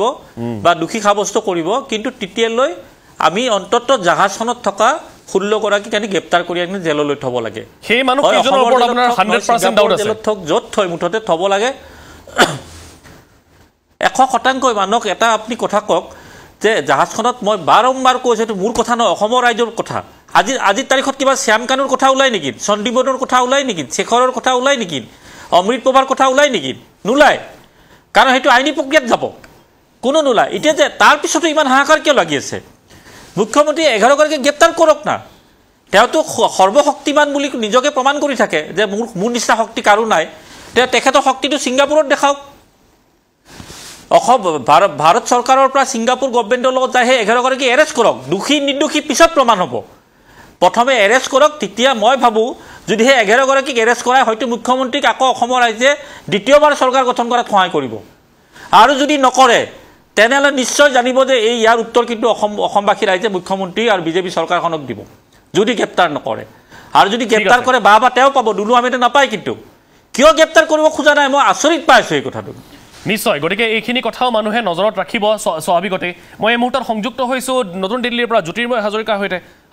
মই এইটোৱে কৈছোঁ এই 4 গৰাকী গ্ৰেপ্তাৰ হোৱাৰ কথাটো আজিলৈ নোলাই ন এই 4 গৰাকী মই গৈ আছোঁ দুলু আহমেদ ডাঙৰীয়া মই জ্যোতিৰ্ময় হাজৰিকা এই গোটেই ঘটনাটোৰ আপুনি মোক টেলিফোনত কৈছিলে যে এটা বিষয় এতিয়ালৈকে চৰ্চালৈ অহা নাই কোনখিনি কথা জ্যোতিৰ্ময় হাজৰিকা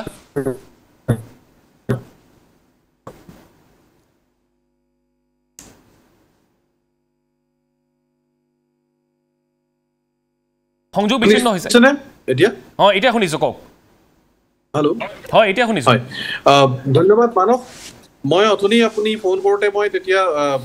দিল্লী এয়াৰপৰ্টৰ পৰা আমি এফালে আহি আছিলোঁ সেই সময়ত আপুনি ফোন কৰোঁতে মই এটা কথা কৈছিলোঁ সেই আপুনি যিহেতু দুলু আহমেদৰ কথা কৈছিলে মই দুলু আহমেদক এই ক্ষেত্ৰত ধন্যবাদ জনাওঁ যে তেওঁ ছিংগাপুৰলৈ গৈ তেওঁ যিখিনি কাম কৰিলে তেওঁ ধন্যবাদৰ পাত্ৰ আৰু লগতে চৌধুৰী ডাঙৰীয়াক যিগৰাকী আপুনি এতিয়া টেলিফোনিক তেওঁৰ সাক্ষাৎকাৰ দিলে মই শুনি আছিলোঁ তেওঁকো ধন্যবাদ তেওঁ ইমেইল যোগে যথেষ্টখিনি কৰিলে আৰু এইটোৰ পৰা এয়া প্ৰমাণ হৈছে যে ছিংগাপুৰ চৰকাৰ বা ছিংগাপুৰৰ যি প্ৰশাসন পুলিচ প্ৰশাসন কিমান প্ৰম্প্ট আৰু আমি কিমান পিছ পৰি আছে সেয়াও প্ৰমাণ হৈছে দ্বিতীয় কথা দুলু আহমেদৰ সৈতে মই এইটো কথাত একমত যে প্ৰত্যক্ষভাৱে সেই সময়ত সেই ইয়টত যিসকল মানুহ আছে সেইসকলক এতিয়ালৈকে যিহেতু এৰেষ্ট কৰা হোৱা নাই সেইটো আটাইতকৈ ডাঙৰ ভুল কাম হৈছে বুলি আমাৰ মনে হয় এতিয়া মই মেইন কথাটোলৈ আহিছোঁ আপুনি যিটো কথা আপুনি মোক সুধিছিলে বা কৈছিলে আমি যিটো কথা পাতিছিলোঁ যে কিবা এটা সত্য হয়তো উদঘাটন কৰিবলৈ বাকী আছে মই আপোনাক সোঁৱৰাই দিব বিচাৰিছোঁ আপুনি যদি সেই টুকুৰা টুকুৰকৈ যিসমূহ ভিডিঅ' প্ৰচাৰ হৈছিলে সেই ভিডিঅ'সমূহলৈ আপুনি যদি ঘূৰি যায় তেন্তে চাব এটা পাৰ্টিকুলাৰ ভিডিঅ'ত কোনোবা এজনে ইয়তৰ পৰা চিঞৰিছে জুবিন যেতিয়া সাঁতুৰি আছে কোনোবা এজনে ইয়তৰ পৰা চিঞৰিছে যে এচিড দে ইত্যাদিকে এচিড দেকে যিসকলে চিঞৰিছে এই এচিড আমি সাধাৰণ অৰ্থত এচিড কাক বুজোঁ আচলতে আমি সাধাৰণ অৰ্থত এচিড বুলি ক'লে আমি বুজোঁ এই হাইড্ৰক্লৰিক এচিড বা অইন কিবা সালফিউৰিক এচিড বা অইন এচিড গতিকে কিন্তু এচিড আচলতে পপুলাৰ টাৰ্মত LSD বুলি এটা ড্ৰাগক কোৱা হয় এই LSDটো আমাৰ ইয়াত সাধাৰণতে পাৰ্টি ড্ৰাগ বুলি জনা যায় LSDটো হৈছে লিচাৰ্জিক এচিড ডাইথেলামাইড এইটো পাৰ্টি ড্ৰাগ বুলি সাধাৰণতে জনা যায় ঠিক আছে এতিয়া আমাৰ ভাৰততো আনকি বা আমাৰ ইভেন গুৱাহাটীতো মই জনাত বিভিন্ন সময়ত পাৰ্টিবিলাকত সেই ড্ৰাগটো চলে জিভাৰ আগত অকণমান ৰাখি থয় আৰু LSDটো লোৱাৰ লগে লগে মানুহটোৰ সাধাৰণতে মেটাবলিক চিষ্টেমটো অলপ বেলেগ হৈ যায় আৰু লগে লগে তেওঁ এটা হেলুচিনেশ্যন ষ্টেটত যায় এই LSDটো মানে যাক পপুলাৰ টাৰ্মত এচিড বুলি কোৱা হয় আমি যেনেকৈ আপুনি ভাবক আপুনি ভাং কোৱা ল'ৰা ভাং যেতিয়া হেৰি কৰে তেতিয়া আপুনি শুনিব যে ই বাবা বুলি কয় পপুলাৰ টাৰ্মত বাবা বুলি কয় ভাং বুলি নকয় ডাইৰেক্টলি ঠিক তেনেকৈ LSDটোক এচিড বুলি কোৱা হয় এতিয়া আহোঁ ইটো কথালৈ ইয়ত বা আপোনাৰ ক্ৰুজ শ্বিপ এইবিলাকত সাধাৰণতে এই ধৰণৰ বিভিন্ন ধৰণৰ পাৰ্টিবিলাকত সেই LSDটো ইউজ কৰা হয় যিটো ইয়াতে পাৰ্টি ড্ৰাগ বুলি কোৱা হয় কাৰণ অইনবিলাক পাৰ্টিত সাধাৰণতে 5-star হোটেল বা অইনবিলাক জেগাত সাধাৰণতে ছেফ বুলি ভবা হয় যদিও লেণ্ডৰ কিছুমান পানীত নেখাতে বাবে এই ক্ৰুজ বা ইয়ত এইবিলাকত সাধাৰণতে LSDবিলাকৰ পাৰ্টি হোৱা যায় এতিয়া কথাটো আহিছোঁ সেই যে মানুহটোৱে চিঞৰিছিলে এচিড দে বা এচিড দি দে কিবা এটা চিৰিয়াছলি মই একজেক্টলি মনত নাই কিন্তু এচিড শব্দটো ইউজ কৰিছে পাছতো ইয়াৰ জুবিনৰ মেনেজাৰ যিজন সিদ্ধাৰ্থ শৰ্মা তেওঁ কৈছিলে যে এচিড ৰিফ্লাক্স যেতিয়া মুখৰ পৰা ফেন ওলাইছিলে এচিড ৰিফ্লাক্স বুলি কৈছিলে সেই এচিড ৰিফ্লাক্সটো দুটা মিনিঙত গৈ আছে প্ৰথম অৱস্থাত আমি ধৰিব নোৱাৰিলে কি কথা কৈছে কিন্তু পিছৰ সময়ত আমি ভাবিছোঁ যে গেছ ৰিফ্লাক্সৰ এচিডিটি যেতিয়া হয় আচলতে এইটো এচিড কেনেবাকে তাৰ এচিডিটি যেতিয়া হয় দিয়া হৈছিলে নেকি আৰু সি বিক্ৰিয়া কৰিছিল হয় এচিডিটি যেতিয়া হয় সেইটো এচিড ৰিফ্লাক্স বুলি বুজাইছে নেকি আচলতে সিদ্ধাৰ্থ শৰ্মাই মেবি সেই এচিড ৰিফ্লাক্স বুলি কৈ পেলাই LSDৰ ৰিয়েকশ্যনটোৰ কথা কৈছিলে নেকি সেয়াও বোধহয় সেয়াও হয়তো তদন্তৰ আওতাত আহিব লাগে আৰু সেই সময়ত ইয়তত যিসকল পাৰ্টি দুলু আহমেদে বাৰে বাৰে কৈ আছে তেওঁলোকক এৰেষ্ট কৰিব লাগে কিন্তু ইতিমধ্যে বহুত দেৰি কৰি দিলে যদিহে তেওঁলোকে সেই সময়ত LSD ড্ৰাগ বা লৈ আছিলে বা যিকোনো ধৰণৰ ড্ৰাগ লৈ আছিলে চাইকোট্ৰপিক যিকোনো এলিমেণ্ট লৈ আছিলে তেতিয়াহ'লে ইন দ্য মিন টাইম 10-15 দিন পাৰ হৈ যোৱাৰ পাছত বা এমাহ পাৰ হৈ যোৱাৰ পাছত তেওঁলোকৰ বডিত সেই ভিছাৰা টেষ্ট কৰিলে সেই বস্তুটো নোলায় গতিকে সেই সময়তে ইমিডিয়েটলি যদি তেওঁলোকক টেষ্ট কৰা হ'লহেঁতেন হয়তো ড্ৰাগছৰ এই কথাখিনি আগলৈ আহিলেহেঁতেন যদি তেওঁলোকে লৈ আছিলে ইন কেছ আপুনি চাব শ্বাহৰুখ খানৰ পুত্ৰক যেতিয়া ধৰিছিলে তেতিয়া এনেকুৱা ধৰণৰ এটা পাৰ্টিতে ধৰা হৈছিলে আৰু সেই পাৰ্টিটো হৈছিলে আপোনাৰ ক্ৰুজ শ্বিপত হৈছিলে সাধাৰণতে মাটিত সেইখিনি পাৰ্টি কৰা নহয় তেনেকুৱা ধৰণৰ পাৰ্টিবিলাক ক্ৰুজ শ্বিপত কৰা হৈছিলে আৰু ইয়াতো সেই ইয়টৰ পাৰ্টিখনত সেই ধৰণে খুব সম্ভৱ ড্ৰাগছৰ পাৰ্টি কৰা হৈছিল নেকি এইটো এটা সন্দেহৰ থল আছে আৰু মষ্ট প্ৰবেবলি ড্ৰাগছ যদি LSD-টো সেই সময়ত জুবিনে লৈছিলে কেনেবাকে কাৰণ আমি লাষ্টৰ চিনটোত আপুনি চাব লাষ্টৰ চিনটোত জুবিনে বোটখনত ধৰি সি আকৌ উঠি আহিছে আৰু বোটখনৰ ওপৰত উঠি he is painting totally painting মানে কি উশাহ ল'ব পৰা নাই ভালদৰে সেই মুহূৰ্তত আপোনাৰ যিকোনো মানুহৰ মানসিকতাৰে তেওঁ পাছলৈ দ্বিতীয়বাৰ জাপ দিব নোৱাৰে বা দ্বিতীয়বাৰ জাপ দিবলৈ মন নকৰে বা তেওঁ শক্তি নাথাকে কিন্তু তাৰ পিছত যদিহে কেনেবাকে LSD বা তেনেধৰণৰ সাইকোট্ৰপিক এলিমেন্ট ইউজ কৰা হৈছিলে হি মে গো ইনটু হেলুচিনেশন ষ্টেট আৰু হেলুচিনেশন ষ্টেটত গৈ পেলাই যদিহে তেওঁ তললে নামি দিছে তেতিয়াহ'লে totally it's a plan murder তাৰমানে হাজৰিকা ডাঙৰীয়া যিটো কথা বাৰম্বাৰ উচ্চাৰিত হৈ আছে জুবিন দাক কেনেবাকৈ বিষ খুওৱা হৈছে নেকি কৰবাত নহয় কৰবাত এইটোৱে কি জানি বিষ যিটো জুবিন দাক দিয়াই পেলাই মৃত্যু মুখলৈ ঠেলি দিয়া হ'ল তেনেকুৱাও হ'ব পাৰে এক্স্যাক্টলি আৰু এই কথাটো তেওঁলোকৰ ভিডিঅ' সমূহতে এইটো স্পষ্ট হৈ পৰিছে যে এচিড দিদে বুলি কৈছে কাৰণ ইয়টত কোনো এচিড মানে হাইড্ৰক্লৰিক এচিড বা সালফিউৰিক এচিড বা নাইট্ৰিক এচিড লৈ পেলাই ইয়টত নাযায় বা সেইবোৰ এচিড কাবাক দিবলৈ নাযায় এচিড সাধাৰণতে পপুলাৰ টাইমত আপুনি চাব LSD বুলি যদি আপুনি যিকোনো আপোনাৰ আজি বৰ্তমান যুৱ প্ৰজন্মৰ যিকোনো এজন মানে ল'ৰা সুধিলেই বা ছোৱালী সুধিলে লৈ কৈ দিব পাৰিব LSD-টোক তেওঁলোকে এচিড বুলি কয় গতিকে ই জানিবলৈ একো ডাঙৰ কথা নহয় আচলতে কিন্তু কিয় মানে জনসাধাৰণৰ চকুৰ পৰা বা SITৰ চকুৰ পৰা বা CIDৰ চকুৰ পৰা বা আমাৰ মনৰ পৰা এই কথাষাৰ মানে কিয় আহা নাই এতিয়ালৈকে সেইটোৱে আচৰিত হ'বলগীয়া কথা যে এচিড বুলি কিয় কৈছে মানে জুবিন দাক আচলতে সিদিনাখন কি খুওৱা হৈছিলে জুবিন দাক এনেকুৱা কি মিহলি কৰি দিয়া হৈছিল আৰু তাৰ পাছত মানুহজনক পানীলৈ এৰি দিয়া হৈছিলে এনেকুৱাই কিবা এটা ঘটিছিল নেকি যিটো কথা আমি বাৰম্বাৰ সন্দেহ কৰি আছো বা বাৰম্বাৰ আমি মানে ভাবিবলৈ মন নাযায় যদিও ভাবিবলৈ বাধ্য হৈছো আচলতে এইটো বৰ ডাঙৰ কথা মই এইখিনিতে আৰু এটা 40 ছেকেণ্ডৰ বিৰতি লৈছো উভতি আহিম আৰু কিছু কথা আছে নিশ্চয় বিমলো আছে আমি বিমলৰ ওচৰলৈ যাম জ্যোতিৰ্ময় হাজৰিকাও আছে লগত দুলু আহমেদো আছে এটা বিৰতিৰ পাছত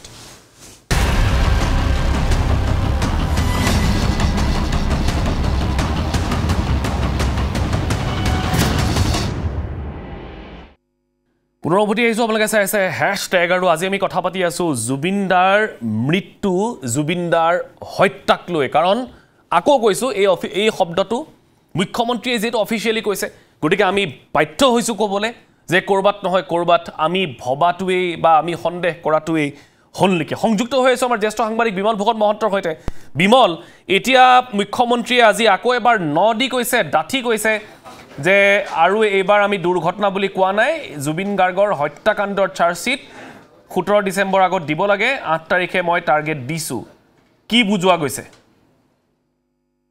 চাওক ইতিমধ্যে যিখিনি তথ্য প্ৰমাণ হয়তো CID ওচৰলৈ আহিছে বা CIDয়ে যিটো ব্ৰিফিং কৰিছে CMক তাৰ ওপৰত ভিত্তি কৰি তেওঁ কথাখিনি কৈছে বুলি আমি প্ৰাথমিকতে ধৰি লওঁ কিন্তু CIDয়ে হত্যা বুলি ক'বলৈ গ'লে যিকিটা আচলতে এটা হত্যা বুলি প্ৰমাণিত হ'বলৈ বা ক'ৰবাত এটা তেনেকুৱা হত্যা কৰিবলৈ যিখিনি কৰা হৈছে বুলি যিখিনি তথ্য প্ৰমাণ বা সমল পাব লাগে সেই সমলখিনি হয়তো পাইছে নেকি যি কাৰণে মুখ্যমন্ত্ৰীয়ে নদি ক'ব বিচাৰিছে আৰু মুখ্যমন্ত্ৰীগৰাকীয়ে এগৰাকী গৃহ বিভাগৰ দায়িত্বত থকা CIDৰ দায়িত্বত থকা এগৰাকী মন্ত্ৰী হিচাপে তেওঁ বা মুখ্যমন্ত্ৰী হিচাপে হওক বা গৃহ বিভাগৰ দায়িত্বত থকা মন্ত্ৰী হিচাপে হওক তেওঁ কোৱা কথাখিনি আমি বিশ্বাস কৰিবলৈ বাধ্য কাৰণ তেওঁ আমাৰ ৰাজ্যখনৰ মুৰব্বী গতিকে তেওঁ মুৰব্বী হিচাপে কোৱা কথাখিনি আমি মানি লৈছোঁ কিন্তু কথাটো হ'ল এই সন্দৰ্ভত যে কিনো এনে ধৰণৰ তথ্য সমল পোৱা গ'ল যেটো হত্যা কৰিবলৈ হ'লে মানুহ সাধাৰণতে এটা কথা এজন লোকক হত্যা কৰিবলৈ হ'লে তাৰ খুৱে বাৱে আগে পিছে কিছুমান সমলৰ প্ৰয়োজন হয় যাৰ যোগেদি সেইটো এটা হত্যাকাণ্ড বুলি ইতিমধ্যে আৰক্ষীয়ে প্ৰমাণিত কৰিব পাৰে সেই সমল যিখিনি লাগে এই সমলখিনি আৰক্ষীয়ে পাইছে নেকি যিখিনি ৰিপৰ্ট আহিছে সেই ৰিপৰ্টখিনিত ক'ৰবাত তেওঁক হয়তো অকথ্য খুওৱা হ'ল যিখিনি অকথ্য খুওৱাটোক আজিৰ তাৰিখত এটা ইণ্টেনশ্যনেল বুলি ধৰি লোৱা হ'ল গতিকে ধৰি লৈ তেওঁ কিয় খুওৱা হ'ল যে তেওঁ ক'ৰবাত নহয় ক'ৰবাত পানীত ডুবি যাতে মৰি যায় তাৰ কাৰণে তেওঁক অকথ্য খুওৱা হ'ল বুলি ধৰি ল'ব পাৰে অল আৰ মানছ এজাম্পশ্যনছ কিন্তু এই এজাম্পশ্যনৰ ওপৰত ভিত্তি কৰি হয়তো কালিলৈ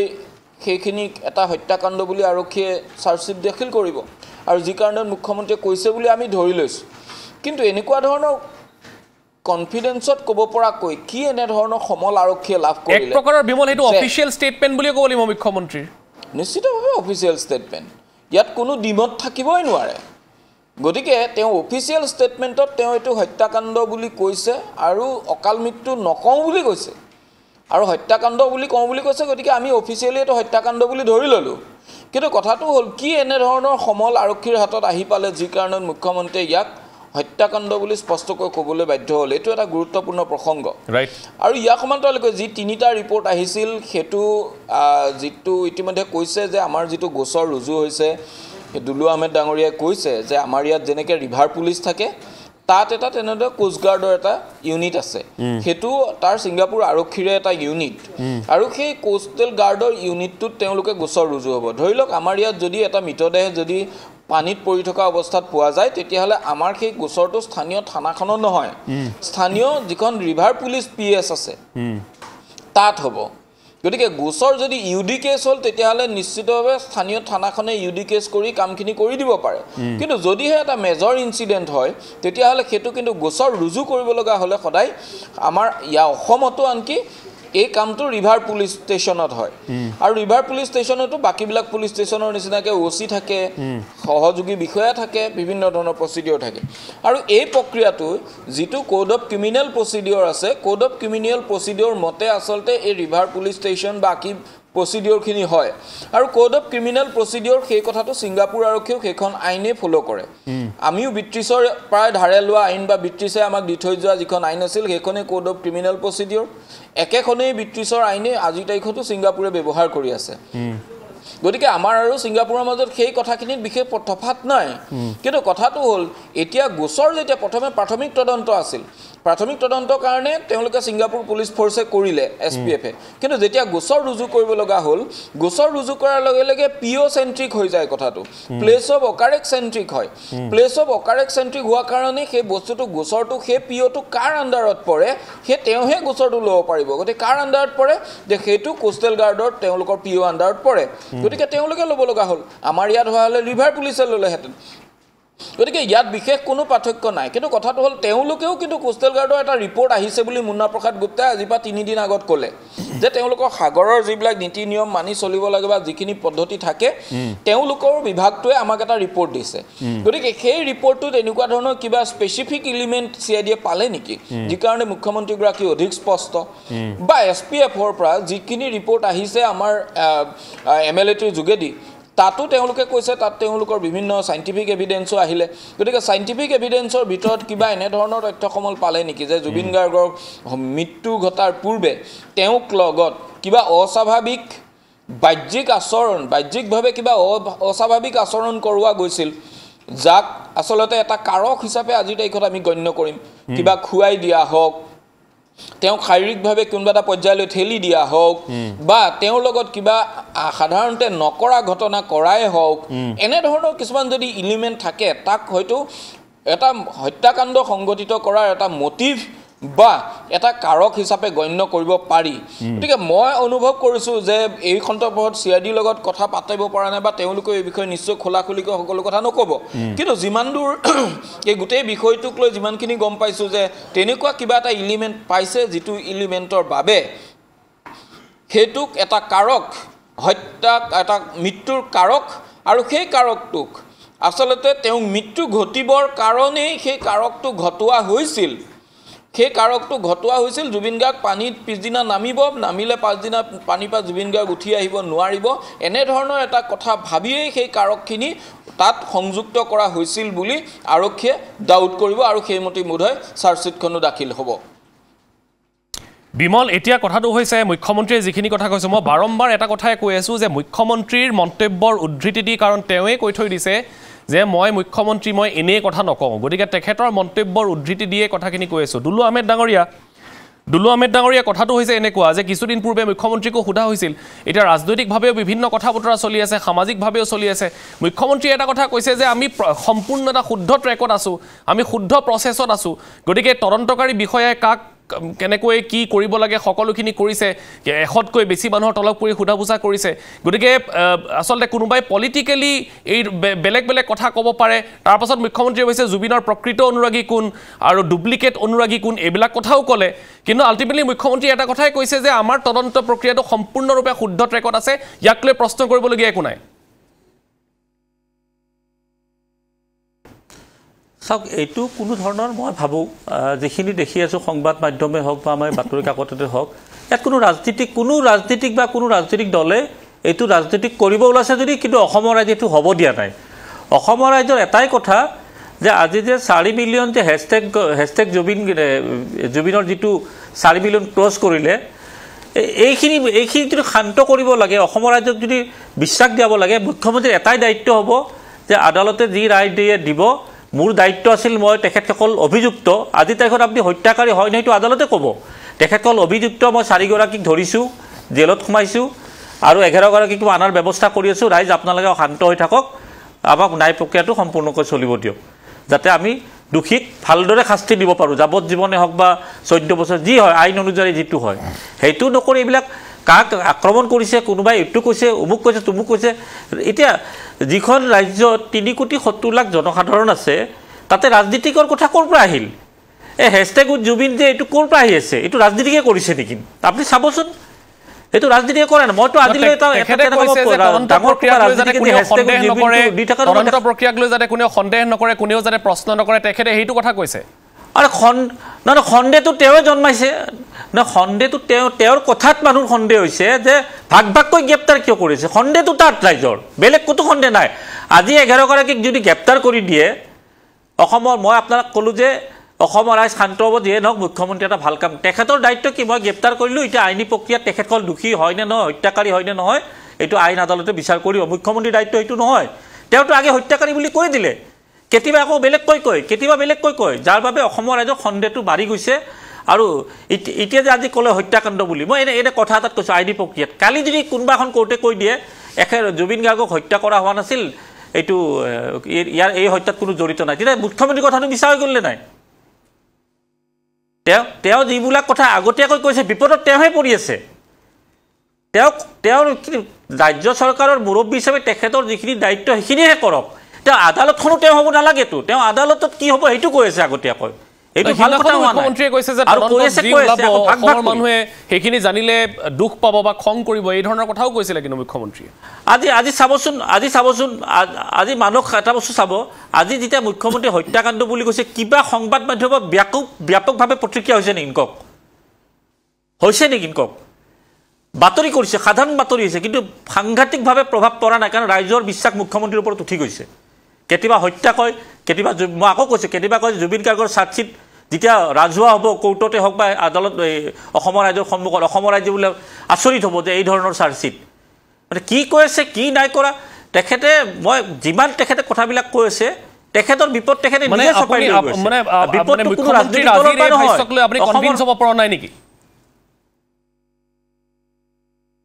মোৰ কথা বাদ দিয়ক, মইতো সাধাৰণ মানুহ, অসমৰ ৰাইজক আপুনি সোধকচোন। আজি এই শ্ব'ত ND24 শ্ব' আজি সকলোৱে চাই আছে,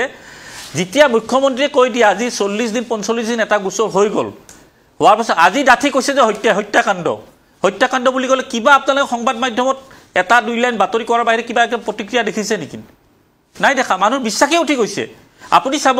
হত্যাকাণ্ডৰ মুখ্যমন্ত্ৰীৰ যিমান য'ত সংবাদ মাধ্যমত প্ৰকাশ পাইছে বাতৰিটো, তাত আপুনি কমেণ্টছবোৰ চাব 90% এতিয়াও তেখেতৰ বিৰুদ্ধে কৈ আছে, কাৰণ কি কথা আৰু কামৰ মিল নাই, আগৰ কথাৰ মিল নাই, এতিয়াৰ কথাৰ মিল নাই। মই আকৌ কৈ আছোঁ মানক যে মুখ্যমন্ত্ৰী ডাঙৰীয়াই যেতিয়ালৈ এই 11 গৰাকীক গ্ৰেপ্তাৰ নকৰিব, ঠিক আছে, এই আদালতত 4 বছৰ 5 বছৰ গোচৰ চলি থাকিব, অসমৰ ৰাইজ কিন্তু শান্ত হৈ নাথাকে ইয়াতে। গতিকে কোনেও এই প্ৰচেছটো দীঘলীয়া হোৱাটো নিবিচাৰে। মই গ্ৰেপ্তাৰ কৰক, দোষী নিৰ্দোষী আদালতে কৰিব। মই অনুষ্ঠানটো সামৰণিৰ ফালে আহিছোঁ। মই এই মুহূৰ্তত জ্যোতিৰ্ময় হাজৰিকা, আপুনি কিবা এড কৰিবলৈ বিচাৰিছিলে? মোৰ কথা হৈছে যে মুখ্যমন্ত্ৰীগৰাকীয়ে যেতিয়া কৈছিল, এটা মন্তব্য দিছিলে, তেখেতে আপোনাৰ নিশ্চয় মনত আছে যে জুবিন গাৰ্গৰ হত্যাৰ তদন্ত যেতিয়া SIT-য়ে চাৰ্জশ্বিট দাখিল কৰিব, তেতিয়া বহু ভয়ংকৰ তথ্য ওলাব আৰু অসমৰ মানুহে ইয়াক হজম কৰিবলৈ বহুত দিন লাগিব। এই কথাষাৰ মই যিটো এতিয়া অলপ আগতে ক'লোঁ, এই এচিড ৰিফ্লাক্স বা এচিড এই শব্দটো যিটো LSD বুলি কৈছিলো মই LSD লোৱা কথাটো কেনেবাকে ওলাব নেকি চাবতে LSD কিন্তু লেথেল নহয় LSD itself is not lethal বহুতে কয় আপুনি জিম মৰিছনৰ পৰা আৰম্ভ কৰি বিটলছ বা ম্যাক্সিমাম ৰকষ্টাৰে এই LSD লয় তাৰ পৰাই তেওঁলোকে হেলুচিনেশ্যন ষ্টেটত যায় আৰু তাৰ পৰাই সাইকেডেলিক যেটো ৰক বা সাইকেডেলিক মিউজিক এই টাৰ্মটো ইয়াৰ পৰাই আৰম্ভ হৈছে আসলতে LSD itself is not lethal কিন্তু LSD ৰ প্ৰভাৱত গৈ পেলাই মানুহটো আসলে গম নাপায় কি কৰি আছো মই গতিকে সেই অৱস্থাত কোনোবাই না যদি আপুনি সন্দেহ কৰা ধৰণে সঁচাকৈ তেখেতক এটা ষ্টেটত লৈ যাবলৈ চেষ্টা কৰা হৈছিল তেখেতকটো এইটো কোনোবাই খোৱাবও পাৰে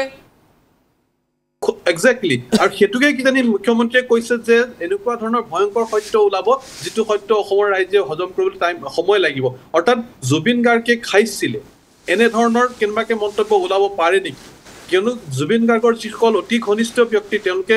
বাৰে বাৰে কৈছে জুবিন গাৰ্গে হয় অকমান ড্ৰিংক কৰিছিলে কিন্তু তেওঁ সিগাৰেট মদ বা ভাং বা বিয়েৰ আনকি বিয়েৰো নাখাইছিল কিন্তু ইয়াত বাৰে বাৰে কোৱা হৈছে জুবিন গাৰ্গক বিয়েৰ দিয়া হৈছিলে গাহৰি মাংসৰ টুকুৰা দিয়া হৈছিলে যেটো মানুহে নেখায় সেই মনটো খোৱা বুলি কৈছে এতিয়া সেই মানুহজন মৃত যিজন মানুহে ইয়াৰ এগেইনষ্টত আহি পেলাই ক্লেৰিফিকেশ্যন দিব পৰাকে মানুহজনটো নাই গতিকে এতিয়া তেওঁৰ এগেইনষ্টত আমি হাজাৰটা এলিগেশ্যন দিব পাৰো চন্দ্ৰপ্ৰভা অমৃতপ্ৰভা মহন্তই কৈ আছে যে তেখেত মানে জুবিন গাৰ্গৰ বিষয়ে যথেষ্ট বেয়াকে কৈ আছে আমি গম পাইছো ইতিমধ্যে SIT আগত কি কৈছে সেই কথাও অকমানকে গম পোৱা গৈছে এই যে চৰিত্ৰ হননৰ যেটো কাৰ্য চলি আছে প্ৰক্ৰিয়া চলি আছে এই প্ৰক্ৰিয়াটো অসমৰ মানুহে হজম কৰিবলৈ বেছি বহুত দিন লাগিব বুলি কৈছে নে আসলতে এই কেতিয়াও নকৰে মই এই মুহূৰ্তত ধন্যবাদ জ্ঞাপন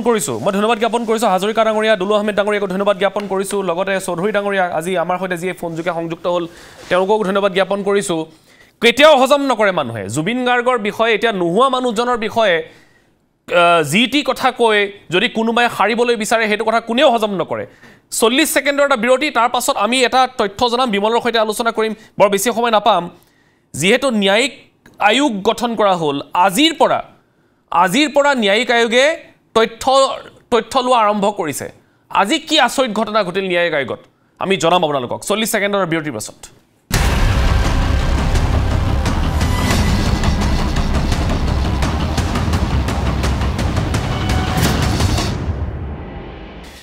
জুবিন গাৰ্গৰ মৃত্যুৰ বিষয়ে কাৰ ওচৰত কি তথ্য আছে বা কোনোবাই কিবা জনাবলৈ বিচাৰিব নেকি কোনোবাই কিবা বিষয় আঙুলিয়াবলৈ বিচাৰিব নেকি সাধাৰণ জনতাৰ বাবে ন্যায়িক আয়োগ গঠন কৰা হ'ল ন্যায়াধীশ সৌমিত্ৰ শইকীয়াৰ নেতৃত্বত আজিৰ পৰা 3 নৱেম্বৰ অৰ্থাৎ আজিৰ পৰা 21 নৱেম্বৰলৈ এই মানুহখিনি যিকোনো মানুহ আহি ন্যায়িক আয়োগৰ কাষ চাপিব পাৰিব আৰু তেওঁলোকৰ মনত যিখিনি তথ্য আছে বা তেওঁলোকৰ লগত যিখিনি তথ্য আছে বা সন্দেহ আছে আখুৱা আছে এইখিনি জনাবলৈ পাৰিব আজি আছিল প্ৰথম দিন কিন্তু খুব দুখেৰে কওঁ খুব পৰিতাপেৰে কওঁ যে আজিৰ দিনটোত এগৰাকীও মানুহ জুবিন গাৰ্গৰ বাবে ওলাই নাহিল মানে কাৰ মনত কি আছে আমি নাজানো কিন্তু সকলোৱে দুখত আছে সকলোৱে শোকত আছে জুবিন গাৰ্গৰ মৃত্যুক লৈ কিন্তু ন্যায়িক আয়োগৰ কাষ কোনো নাচাপিল হেইটোৱে বৰ দুখৰ কথা হয়তো বহুতে বিমল মই মাত্ৰ 1 মিনিট সময় পাম আপোনাৰ পৰা জানিম আজিতো কোনো মানুহ নাহিল গধূলিলৈকে আমাৰ যিমানকেইজন সাংবাদিক তাত আছিলে আমি তেওঁলোকৰ পৰা তথ্য পোৱা মতে যিহেতু মই নিজে তাত উপস্থিত নাছিলোঁ তেওঁলোকৰ পৰা পোৱা তথ্য মতে আজি কোনো লোকে লিখিত বা মৌখিকভাৱে তেওঁলোকৰ ভাষ্য প্ৰদান কৰিবলৈ নাহিলে আৰু আজিৰ পৰা যেহেতু আৰম্ভ হৈছে আৰু কেইবাদিনো সময় আছে হয়তো যিসকল লোক আহিম বুলি ভাবিছে বা আহিব বুলি আমি ভাবি আছো তেওঁলোকে হয়তো ভাবিছে প্ৰথম দিনা কি হয় কেনেদৰে হয় কোনবা যায় চাই লওঁ তাৰ পিছত লাহে লাহে যাম যেহেতু হাতত সময় আছে গতিকে সেয়েহে হয়তো তেনেধৰণে ৰৈ দিয়া বুলি আমি ভাবিছো কিন্তু এটা কথা যে এই যেটো 21টা দিন বা 20টা দিনৰ সময়সীমা বান্ধি দিয়া হ'ল আৰু এই দিনকেইটাৰ ভিতৰত যদি কোনো আহি নিদিয়ে ক'ব লগা কথাখিনি যদি তেওঁলোকে নাপায় তেতিয়াহ'লে এই যিখন আয়োগ গঠন কৰা হ'ল তাৰ কিবা ফলপ্ৰসূ হ'বনে হেতু আটাইতকৈ ডাঙৰ প্ৰশ্ন আৰু আমি আশা কৰিছো সকলোকে আহ্বানো জনাইছো নিশ্চয় যে আহক সকলো ওলাই আহক যি ক'ব লগা আছে আপোনালোকৰ আয়োগৰ আগত কওক যাৰ যি সন্দেহ আছে যাৰ যি মনত প্ৰশ্ন আছে সকলো প্ৰশ্নকেইটাকে আহি কৈ থৈ যাওক যে মোক এই প্ৰশ্নকেইটা মনত খেলাই আছে গতিকে এইকেইটা আপোনালোকে তদন্ত আৰু এইখিনি কথাটো কেৱল সেই মানুহজন আৰু আয়োগৰ মাজৰ তাৰ বাহিৰে তৃতীয় ব্যক্তিটো কোনো নাই তাতে তাত কোনো নাথাকে যদি তেওঁ কেইটামান প্ৰশ্নও দিব বিচাৰিছে তেখেতে আহি ক'ব পাৰে যে মোৰ মনত এইকেইটা প্ৰশ্ন আছে আয়োগে এই বিষয়কেইটা তদন্ত কৰি চোৱা ভাল গতিকে এই বিষয় সন্দৰ্ভত তেওঁ আহি লিখিতভাৱে প্ৰশ্নকেইটাও দি থৈ যাব পাৰিব গতিকে আমি সকলোকে আহ্বান জনাইছোঁ যাৰ মনত যি প্ৰশ্ন আছে অসমৰ শদিয়াৰ পৰা ধুবুৰীলৈ যাৰ মনত যি প্ৰশ্ন আছে সকলো আহক আয়োগৰ চানমাৰী স্থিত যিটো কাৰ্যালয়টোত আপোনালোক যাওক গৈ আপোনালোকে আপোনালোকৰ ক'ব লগাখিনি কওক যদি আপুনি নিজে আহিব নোৱাৰে আপুনি এজন অধিবক্তা পঠাব পাৰে আপুনি লিখিতভাৱে আপোনাৰ প্ৰশ্নসমূহ আয়োগৰ এড্ৰেছত আপুনি পঠাব পাৰে যিকোনো উপায়েৰে আপুনি আয়োগৰ লগত যোগাযোগ কৰিব পাৰে গতিকে সকলো আহক আৰু সেইটোৱে আমাৰো আহ্বান সফল হওক মই বিমলক ধন্যবাদ জ্ঞাপন কৰিছোঁ সেইটো আমাৰো আহ্বান সেইটোৱে আমাৰো আহ্বান যে যদি আপোনাৰ ওচৰত কিবা এনেকুৱা তথ্য আছে যিটো আজিৰ পৰা 1.5 বছৰৰ আগৰ কিন্তু কৰবাত নহয় কৰবাত জুবিন গাৰ্গৰ এই হত্যাকাণ্ড মই আকৌ কৈছোঁ মুখ্যমন্ত্ৰীৰ উদ্ধৃতি দি যে হত্যাকাণ্ডৰ এটা ক্লু হ'ব পাৰে যদি আপোনাৰ ওচৰত এনেকুৱা কিবা মেছেজ আছে কিবা ফোন টেপিং আছে কিবা ফোন কল আছে কিবা কাগজ আছে কিবা তথ্য আছে আপুনি আহি আয়োগৰ ওচৰত জমা দিব পাৰে আৰু আপোনাৰ সেই সৰু সহায়টোৱে জুবিন গাৰ্গৰ এই দুৰ্ভাগ্যজনক মৃত্যু বা এই হত্যাকাণ্ডৰ এটা ডাঙৰ লিড হ'ব পাৰে যিটোৱে জুবিন দাৰ সেইদিনাখন ছিংগাপুৰত কি হৈছিল সেইখিনি কথা স্পষ্ট কৰি দিব সেইকাৰণে প্ৰত্যেকগৰাকী অসমবাসীক আহ্বান জনাইছোঁ যে আপোনালোক আহক চানমাৰীৰ অসম খাদী গ্ৰামোদ্যোগ পৰিষদত যি আয়োগৰ বাবে ব্যৱস্থা কৰা হৈছে বা ভাষ্য প্ৰদানৰ বাবে ব্যৱস্থা কৰা হৈছে আজি অৰ্থাৎ 3 নৱেম্বৰৰ পৰা 21 নৱেম্বৰলৈ তাত আপোনালোকে ভাষ্যসমূহ দিব পাৰিব সকলো ওলাই আহক আৰু দ্বিতীয়তে মুখ্যমন্ত্ৰীয়ে যিখিনি কথা ক'লে তাৰে আলম লৈ আকৌ কৈছোঁ যে জুবিন দাৰ মৃত্যু কিন্তু স্বাভাৱিক পৰিস্থিতিত হোৱা নাই এটা দীঘলীয়া কনস্পিৰেচিৰ বলি হ'ল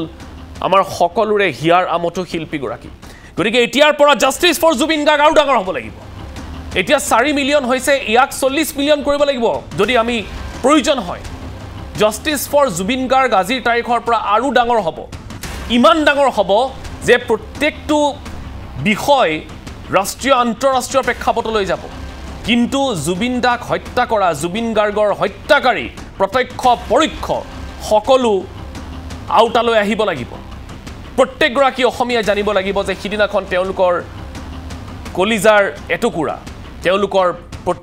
প্ৰত্যেকগৰাকী মাতৃৰ পুত্ৰ প্ৰত্যেকগৰাকী যুৱতীৰ ভাই প্ৰত্যেকটো কণমানিৰ মামা সেই জুবিন গাৰ্গৰ সিদিনাখন মধ্যসাগৰত ছিংগাপুৰত হৈছিল কি আৰু যেতিয়ালৈকে এই তথ্য উদ্ঘাটন নহয় তেতিয়ালৈকে কোনেও কিন্তু শান্তিৰে শুব নোৱাৰিব মুখ্যমন্ত্ৰীৰ ওপৰত আমি আস্থা ৰাখিছোঁ আপুনি যিটো কথা কৈছে তাৰ উচিত তদন্ত আপোনালোকে আগবঢ়াওক আৰু লগতে আমি এইটো আশা কৰিম যে যিয়ে এই গোটেই কনস্পিৰেচিটোত অলপমান 0.1% জড়িত হৈ আছে কোনো যাতে সাৰি নাযায় অসমবাসীয়ে দৃষ্টি ৰাখিছে সকলোৰে ওপৰত ধন্যবাদ শুভৰাত্ৰি